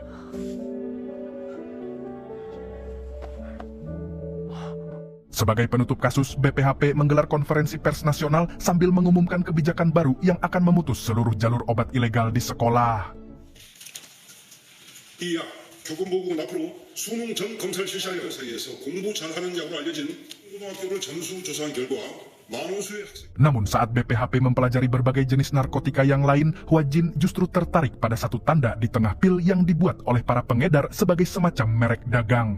Tanda itu terasa sangat familiar baginya sebab ia pernah melihatnya di salah satu halaman lama diary Choi Ga-yoon. Di penjara, para pengedar sedang panik berat menemui Gyu Cheol. Mereka menyadari kalau jalur penjualan obat di sekolah benar-benar tertutup gara-gara BPHP, sehingga Gyu Cheol mengatakan satu solusi yang lebih radikal, yaitu menyingkirkan BPHP sebagai akar masalah mereka. Sementara dua jalur ancaman baru itu mulai terbentuk, Hwang Gi-tae pun melanjutkan rencananya untuk membebaskan Gyu Cheol lewat jalur pembebasan bersyarat. Dan saat ditanya keinginan paling besarnya jika benar-benar bebas, Gyu Cheol pun menjawab dengan satu kalimat yang akan menjadi pemicu kekacauan publik di kasus selanjutnya. 어떤 걸 가장 해보고 싶어요? 학교로 돌아가고 싶어요. Setelah Gyu Cheol dibebaskan dari penjara, para orang tua memenuhi gerbang sekolah sambil menolak keras kembalinya mantan kriminal itu. Pihak sekolah mencoba menenangkan dengan menjelaskan kalau anak itu, Cho Gyu Cheol, sudah menunjukkan perilaku teladan selama di lapas, sehingga komite menilai ia sudah pantas kembali ke kehidupan sosial. Namun publik tidak melihat itu sebagai rehabilitasi. Mereka hanya melihat seorang pembunuh yang akan duduk di kelas yang sama dengan anak-anak mereka. Sebelum Gyu Cheol benar-benar masuk ke kelas, Hwa Jin menemuinya lebih dulu di lorong sekolah untuk satu pembicaraan singkat. 교복 잘 어울린다. 응? 잘 알지. 경쟁의 여지가 있을지. 너는 시범 케이스거든. Hwa Jin memposisikan Gyu Cheol bukan sebagai murid biasa, melainkan sebagai eksperimen moral BPHP yang seluruh hasilnya akan dipakai untuk menentukan kebijakan murid pelaku kriminal di masa depan. Begitu masuk ke kelas, Gyu Cheol langsung jadi pusat ejekan murid yang sudah tahu masa lalunya, dengan komentar paling sadis dilontarkan tepat di depan wajahnya. 나도 죽이겠다.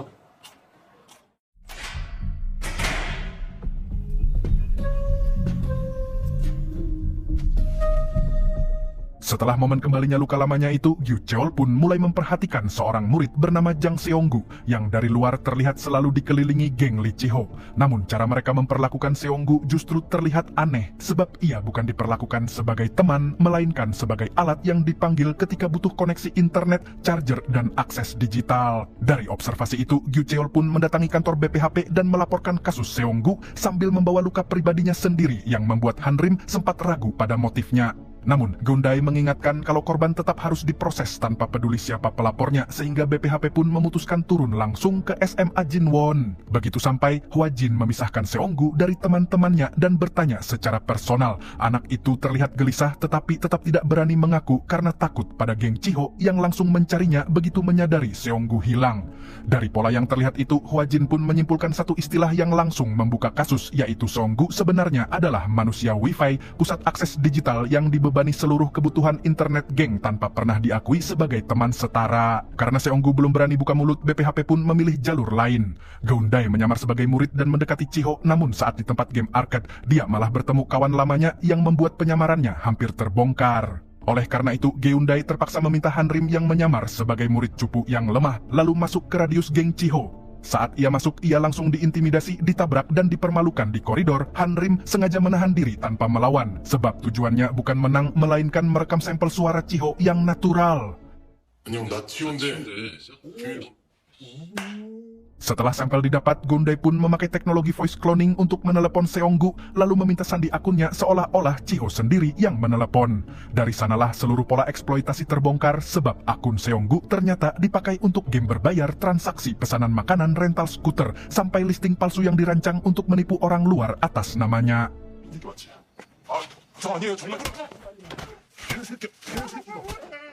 Inilah titik di mana bullying digital sudah berubah menjadi kekerasan fisik nyata sebab Seonggu dipukuli orang asing yang tertipu listing palsu atas namanya. Ironisnya, Chiho justru bersikap tak mau tahu sambil mengingatkan satu hal yang membuat Seonggu makin tidak punya jalan keluar. 네 아이디고 네 명이야. 근데 나중에 다 해결해 준다잖아. Untuk memahami kenapa Seonggu tidak bisa lagi mengandalkan keluarganya sendiri, kisah pun mundur ke beberapa waktu sebelumnya saat keluarga Seonggu mendatangi keluarga Chiho untuk mengadu soal total transaksi yang mencapai ratusan ribu won lewat akun anaknya. Namun, bukannya mengakui, Chiho justru membalik fitnah dengan menunjukkan pesan tidak pantas yang seolah dikirim Seonggu ke adik perempuannya lengkap dengan pesan ancaman. 네 아이디로 후반 여자애들한테 보낼 거니까. Setelah mendapat ancaman itu, ibu Seonggu justru meminta maaf atas nama anaknya, padahal anak itu tidak melakukan apa-apa. Kembali ke masa kini, ketika tagihan baru kembali membludak dan sang ibu kembali menelepon dengan nada marah, Seonggu mencoba menjelaskan kalau itu bukan perbuatannya. Sayangnya, karena reputasinya sudah rusak akibat fitnah sebelumnya, ibunya justru tidak lagi percaya. Setelah ibunya sendiri menolak percaya, Seonggu akhirnya bersedia bicara terbuka pada BPHP. Tepat di momen itu, Gyu Cheol justru ikut membuka luka lamanya dengan satu kalimat yang sekilas terdengar tulus, namun sebenarnya sedang membentuk posisinya di mata Hwajin. 자네도 교권국이 있었으면 내가 너구를 죽이는 일도.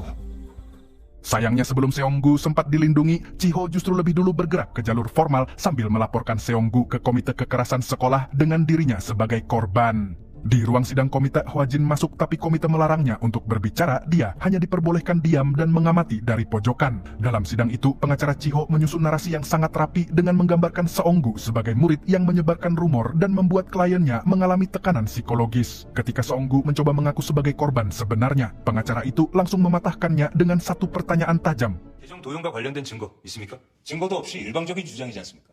Tanpa bukti digital yang bisa ditunjukkan, semua transaksi yang sebenarnya eksploitasi justru diputar pengacara Chiho menjadi bantuan pertemanan, termasuk uang 1 juta won yang tiba-tiba masuk ke rekening Seonggu yang dibingkai sebagai bentuk kebaikan Chiho. Akhirnya, ibu Seonggu pun ikut runtuh lalu meminta maaf di forum sambil menerima syarat keluarga Chiho yang hanya minta permintaan maaf.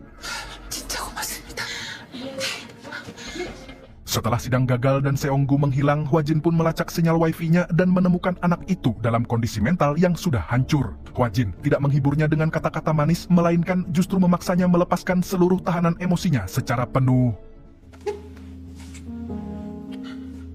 왜 울음을 삼켜? 그러고 있으면 걔들은 지들이 뭘 잘못했는 줄 몰라. Setelah didorong sampai ke titik terendah, Seonggu pun akhirnya meledak sambil membongkar fakta yang paling menyakitkan dari seluruh kasus ini. Setelah Seonggu siap melawan, BPHP pun melancarkan operasi balasan dengan Hanrim sebagai aktor utama. Hanrim masuk kembali dengan menyamar sebagai murid baru yang siap menggantikan posisi manusia wifi, lalu menawarkan diri menjadi sumber koneksi yang lebih lengkap dari Seonggu dengan kabel charger dan akses internet yang siap dipinjamkan. 시작하기 전에 완충해 놓을게 폰즈. 카카오톡 연결해 놓을게. 고마워. Begitu seluruh sandi ponsel geng terbuka secara sukarela, Hyundai pun menyadap dan mengakses akun mereka satu persatu. Tak lama setelah itu, akun game Chiho diblokir sampai ratusan tahun. Transaksi mencurigakan bermunculan, posting palsu menyebar, dan biaya rental skuter membengkak, persis seperti yang dulu Chiho lakukan pada Seonggu.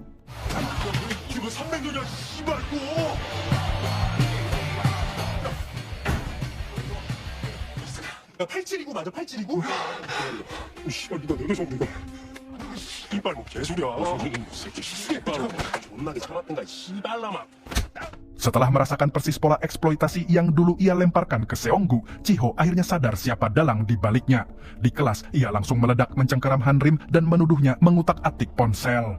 Kejadian itu membawa kasus ini pada sidang komite kedua. Semuanya dibuka dengan twist. Hanrim masuk ruang sidang dengan kursi roda sambil diposisikan sebagai korban baru dari kekerasan Chiho. Hwajin pun masuk sebagai perwakilan korban dengan surat kuasa di tangan. 위임장을 가져왔습니다. 여기 있습니다. Tepat saat pengacara Chiho mencoba menolak surat kuasa itu, dia justru menunjukkan kalau nama yang berdiri di balik surat tersebut adalah Choi Gang-seok sendiri, yang ternyata bukan hanya menteri, melainkan juga pengacara berlisensi, anggota asosiasi pengacara, dan pernah duduk di komite kehakiman. Dengan otoritas hukum sekuat itu, pengacara Chiho pun langsung kehilangan kuasa. Kemudian Hwa Jin mulai membangun narasi Han Rim sebagai korban dengan cara yang persis sama seperti sidang pertama. Chiho yang merasa dijebak langsung menyerang Han Rim di depan komite.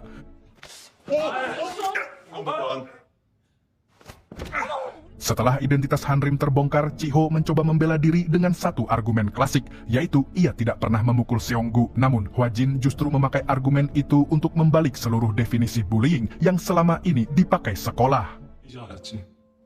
몸에 상처 하나고 억울하고 답답하고 맞아서 상처라도 생기면 이렇게 만든 놈한테 사정할 수밖에 없다라는 거야.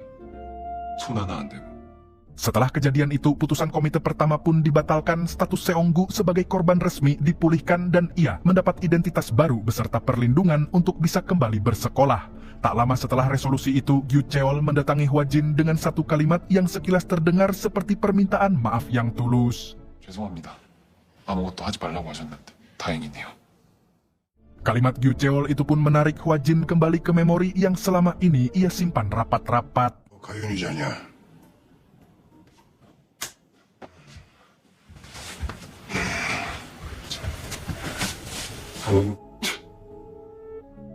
Adegan pun berpindah ke sebuah restoran keluarga yang dulu hangat saat Choi Ga-yun masih hidup. Di sana, ia bercanda dengan ayahnya dan Hwa Jin sambil mengancam tidak akan pernah menikah jika ayahnya terus membenci tunangannya, lalu memaksa keduanya melakukan satu ritual kecil yang akan menjadi memori paling menyakitkan bagi Hwa Jin sampai sekarang. 그럼 결혼 안 해. 몰라 찍는다. Kembali ke masa kini, di tempat berbeda, Chiho yang baru kalah di komite meledakkan emosinya sebab rencana yang ia jalankan ternyata gagal menyelamatkannya. Tepat disitulah dibuka kembali sebuah pertemuan rahasia sebelumnya antara Chiho dan Gyu Cheol yang membongkar bahwa seluruh manuver lapor duluan itu sebenarnya ide Gyu Cheol sendiri. 네가 먼저 판을 짜야지. 피해자인 척해. 내가 죽어야 끝날 것 같다고 씨발. Chiho yang merasa hidupnya hancur pun meneriakkan kemarahannya pada BPHP sambil mengaku semua tragedi keluarganya terjadi karena lembaga itu. Kemudian secara mengejutkan Gyu Cheol malah mengaku kalau dia yang melaporkan Chiho kepada BPHP dan... Tak lama setelah kejadian itu, Gyu Cheol langsung mendatangi Hwang Gi-tae di kantor partai Mirai Daehan sambil menyerahkan rekaman suara Chiho yang menyalahkan BPHP. Saat Gi-tae bangga merasa berhasil memanfaatkan Gyu Cheol, anak itu justru membalik seluruh posisi mereka dengan satu kalimat yang membuka siapa dirinya yang sebenarnya. 이거 다 내가 짠 건데 내가 아저씨 끌어들인 거라고요. 교권국 무너뜨리려는 건 같잖아요. Dengan rekaman Chiho di tangan, Hwang Gi-tae pun bergerak cepat ke rumah sakit tempat Chiho dirawat, seolah-olah ia datang sebagai politisi yang peduli pada tragedi murid SMA Jinwon.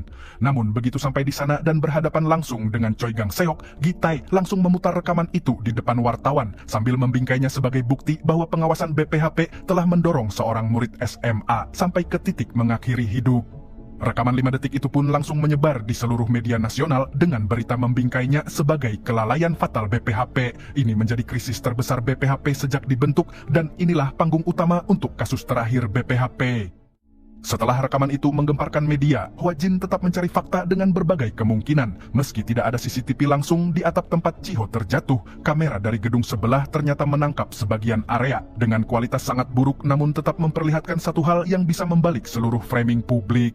여기에 누군가 있었다면 누군가한테 밀려서 떨어진 거라면. Dengan kecurigaan baru itu, Hwa Jin pun mendatangi Gyu Cheol di sekolah. Ia tidak langsung menuduh, melainkan menguji seberapa jauh anak itu tahu soal jejak pil yang muncul dari kasus sebelumnya. 얼마 전까지는 하트, 2년 전에 나비, 이번에 나온 건 뭐야? 다이아몬드요? Saat Hwa Jin menunjukkan pil hati kepada Gyu Cheol, dia langsung mengerti dan langsung mengungkapkan pil diamond yang sedang disiapkan sebagai generasi baru. Anak itu lalu menusuk luka Hwa Jin dengan satu kalimat tajam. 진짜 천생연분이에요. 오지랖 떠는 게 꼭 닮으셨어요. Untuk memahami akar dendam Hwa Jin kepada Gyu Cheol, kisah pun mundur ke beberapa tahun sebelumnya, ke saat Choi Ga-yun masih hidup dan berkali-kali menjemput Gyu Cheol di jalanan. Ia mengobati luka anak itu dan tetap menjanjikan satu hal yang akan menjadi sumber ironi terbesar di sepanjang series ini. 학교가 제일 안전해, 알았지? 안전한 학교 만들게. 약속할게. 약속? 너 내일 아침에 데리러 온다. 알았지? Morning. Ya.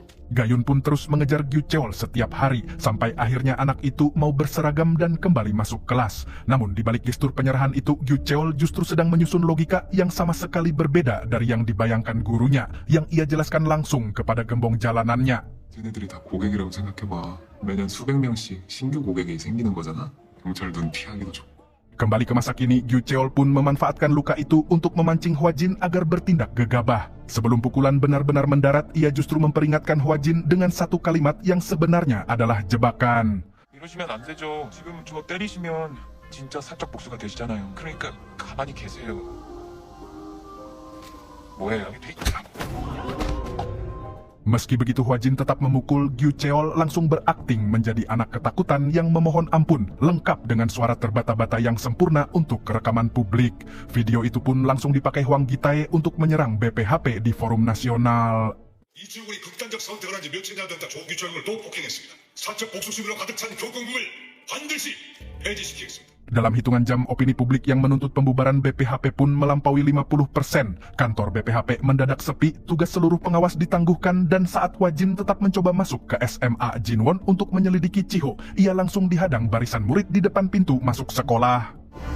한국은 더 이상 학교에 오면 안 돼요. 우리는 잠재적 범죄자도 아니고 그렇다면 정말 정당한 조사를 할 수 있을까요? Tepat ketika BPHP terlihat tamat, jaringan distribusi pil Daimon justru mulai bergerak. Para gembong pun langsung membuka rencana paling sistematis yang pernah mereka susun. 교권국 해결됐잖아. 각 학교 총판들한테 샘플량부터 보내. 그때부터 본격적으로 던지기 시작한다고요. Strategi Diamond pun sangat licik, sebab murid sekolah yang masih di bawah umur dipilih sebagai kurir utama. Karena mereka tidak akan dicurigai polisi, mudah dibebaskan jika tertangkap, dan paling penting, mereka bisa dibuang kapan saja. Korban dari kasus sebelumnya, Jang Seong-gu, pun kembali ditarik ke dalam jalur ini sebagai pengantar paket. Dalam hitungan hari, jaringan Diamond pun mencapai 17 sekolah di Seoul dengan masing-masing 100 pelanggan, dan para guru hanya bisa menyaksikan suasana sekolah berubah seperti kembali ke masa sebelum BPHP dibentuk, dengan murid yang bolos kelas, kabur untuk mengantar barang, dan tidak lagi takut pada aturan apapun. Setelah dipakai sebagai kurir, Seong-gu pun memberanikan diri menghubungi Hwajin secara diam-diam sambil meminta pertemuan di Toserba depan sekolah. Namun begitu Hwajin sampai di lokasi, anak itu justru membatalkan pertemuan dengan alasan urusan keluarga mendadak dengan nada yang sangat tidak natural. 감독관님 죄송해요. 급한 일이 생겨서 어제 집으로 왔어요. Hwajin pun langsung membaca pembatalan itu bukan sebagai kebetulan, melainkan sebagai sinyal jelas kalau Seong-gu sedang ditahan oleh para gembong. Di markas rahasia tim BPHP, satu sosok lama datang lebih dulu, yaitu Bujung, guru dari kasus SMA Putri Seoyeon yang dulu diselamatkan BPHP. Kedatangannya menjadi tanda bahwa para guru yang pernah dilindungi BPHP kini berani membantu, dan disinilah operasi rahasia BPHP mulai terbuka. 나머진 감독관이 비밀스럽게 준비한 작전이라 조기철이 직접 움직였어야 하는데 그러려면 조기철이 원하는 대로 교권국이 없어졌어야 했습니다. Inilah pembalikan total. Pukulan yang menghancurkan reputasi BPHP ternyata bukan kelepasan kontrol, melainkan pancingan terencana agar Gyu Cheol percaya bahwa BPHP sudah tersingkir dan jaringan Diamond berani membuka seluruh jalur distribusinya. Choi Gang-seok sebagai menteri pun sudah menyiapkan tanggung jawab politiknya, dan ternyata dia sudah menggerakkan satu kekuatan terakhir, yaitu jaringan para guru. 교권보호국의 최강석입니다. 선생님들께 또다시 무거운 말씀을 드리게 되어 유통되고 있다는 정황이 확인되었습니다. 그 피해는 고스란히 학생들이 받을 겁니다. 학생들 사이에서 신종 유사 마약이 유통. 교권보호국과 함께해 주십시오.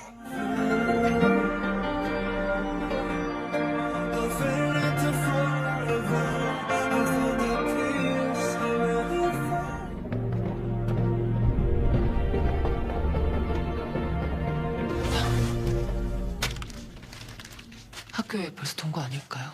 그건 걱정 마십시오. Dengan bukti dari para guru di tangan, BPHP pun langsung turun ke jalan tanpa menunggu pemulihan tugas resmi. Hanring dan Geundae mengintai dan menyamar sebagai anak SMA sambil memancing transaksi dari para kurir Diamond, kemudian memalak para konsumen pil Diamond.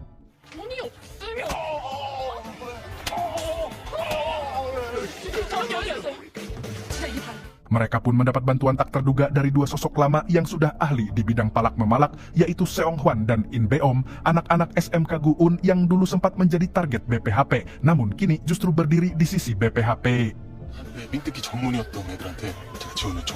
Dari jalur Telegram, BPHP pun berhasil melacak seluruh distribusi sampai ke nama pemilik akun utama, lalu kabar baik untuk publik pun diumumkan langsung di berita nasional.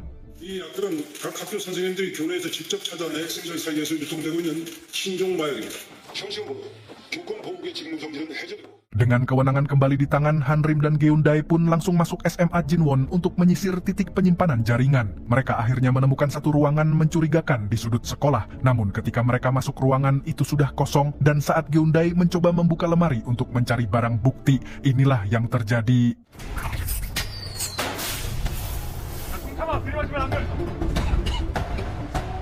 Ternyata para gembong sudah menyiapkan perangkap dan kabur ke lapangan. Melihat mereka di bawah, Hanrim langsung naik ke ujung jendela dan... 그거 아십니까? 저 날 수 있습니다. Sayangnya saat Hanrim mulai bertarung dengan dua anggota Gyucheol, ia ternyata terpapar efek dari pil yang baru saja dia hirup di ruang penyimpanan, sehingga gerakannya makin agresif tapi tidak terkontrol. 이만희 감독관님은 제가 챙기겠습니다. 먼저 가세요.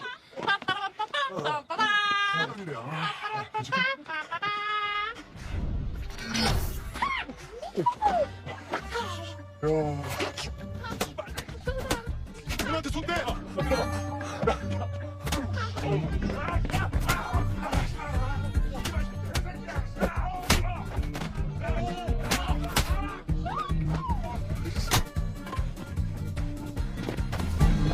존나 잘생겼어. Sementara aksi lapangan masih berlangsung di koridor dalam sekolah, Hwajin yang berusaha naik ke lantai atas justru dihadang oleh beberapa anggota geng Gyucheol. Ia pun harus menghabisi mereka satu persatu sebelum jalan menuju Gyucheol benar-benar terbuka.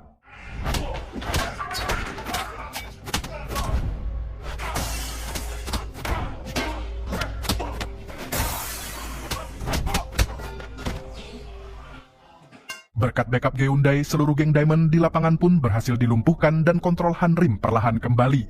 Namun di saat yang sama di lorong dalam sekolah, Hwajin sudah berada di lokasi yang akan membuka luka paling dalam yang ia simpan, yaitu lorong tempat Choi Gayun ditusuk 2 tahun lalu. Ingatan lama Gyucheol pun ikut terbuka saat Gayun yang sudah berhasil membawa Gyucheol kembali sekolah ternyata menemukan barang bukti pil yang disembunyikan anak itu di tasnya. Tapi bukannya melaporkan ke polisi, Gayun malah memberi Gyucheol satu kesempatan lagi. 너한테 기회를 주고 싶었어. 자수하자. 선생님을 사랑했잖아요. Namun sebagai murid biadab, bukannya tersentuh oleh kesempatan itu, Gyucheol justru membaca pengakuan Gayun sebagai celah, sebab kalau gurunya belum melapor ke siapapun, berarti ia masih punya ruang untuk menghapus saksi. Tepat di saat itu pula, ia membongkar siapa dirinya yang sebenarnya. 미성년자라서 금방 다룰 수 있을 텐데 선생님도 진짜 불 올라도 너무 모르시는 거 아니에요? 선생님 덕분에 학교를 다녀보니까 여기가 최고의 시장이라는 걸 알았어요. Kembali ke masa kini di mana Hwajin mendekati Gyucheol sampai ke posisi yang sama persis dengan lokasi tragedi Gayun beberapa tahun lalu. Namun di lorong itu sayangnya Gyucheol sudah menahan Seonggu sebagai sandera sambil memperingatkan satu hal yang membuat Hwajin tidak bisa langsung menyerang. 뛰지 마세요. 학교에서 또 사람 죽어나갈 수도 있단 말이에요.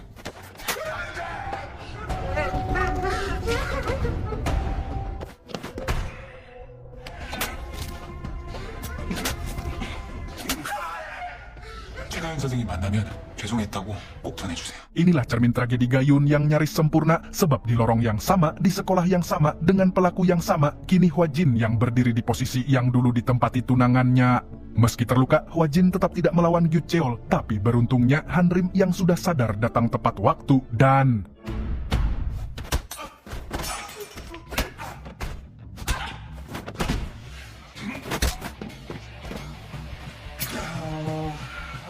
행복할 권리를 갖는다.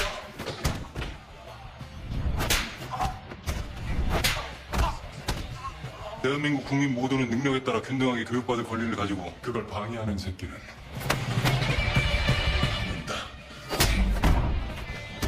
Gyucheol meminta kesempatan seperti yang dulu pernah ditawarkan Gayun. Di sini, Hwajin pun membalik kalimat itu dengan makna yang benar-benar berbeda. 기회는 누가 주는 게 아니야. 스스로 원할 때 생기는 거야. Di titik paling kritis itu, ingatan tentang Gayun kembali berbisik dengan kalimat terakhir yang pernah ia ucapkan ke Gyucheol, yaitu permintaan untuk tidak mengulang pola yang sama. Mendengar bisikan itu, Hwajin pun memilih jalur yang akan membedakannya selamanya dari pelaku, yaitu menghentikan tanpa membunuh sambil menjawab pertanyaan Gyucheol soal hak apa BPHP mengatur hidupnya dengan kalimat paling sederhana. 이게 최가연 선생님이 너한테 주는 마지막 기회야.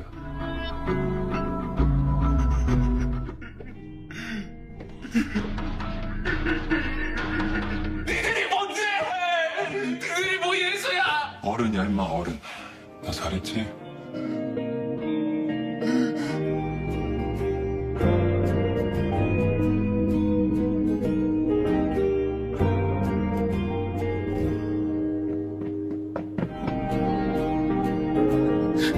Setelah itu, Gyu Cheol resmi dikeluarkan dari SMA Jinwon dan diproses atas seluruh pelanggaran, mulai dari Undang-Undang BPHP, Undang-Undang Narkoba, percobaan pembunuhan, sampai kekerasan sekolah. Saat Choi Gang-seok datang ke lokasi dan melihat Hwajin berdarah, sang menteri pun spontan uhui kehilangan kontrol sambil mencoba mengejar Gyu Cheol seperti ayah yang kehilangan anaknya lagi dan harus ditahan paksa oleh seluruh tim. Tak lama setelah kasus ditutup, Choi Gang-seok pun berdiri di Kementerian Pendidikan untuk menyampaikan satu pidato terpenting di karirnya, yaitu tentang prinsip besar kenapa BPHP harus terus ada. 지식과 기술을 가르치며 그것이 바로 교육입니다. 아이들을 가르치고 바른 길로 이끌고자 노력하고 있습니다. 그 의미를 실천하기에 크게 어긋나고 망가지고 말았습니다. 교권보호군 교육의 가치를 지키고 학교가 무섭지 않고 불안하지 않고. Inilah pertama kalinya sejak kematian Gayun, seluruh tim BPHP bisa tersenyum di depan namanya tanpa dibayangi rasa bersalah sebab kasus yang dulu menjadi sumber luka mereka akhirnya benar-benar selesai dan Gayun sudah bisa beristirahat dengan tenang. Di tempat berbeda, Hwang Gi-tae yang sudah kalah politik pun masih sempat mengancam akan kembali menyeret BPHP. Namun justru Choi Gang-seok menutup seluruh perjalanan series ini dengan satu pesan moral yang abu-abu sambil mengakui dengan jujur bahwa BPHP pun bukan lembaga sempurna. 그러는 넌 뭐 좋은 어른이야? 넌 털면 안 나올 것 같아? 나도 못 될 것 같네.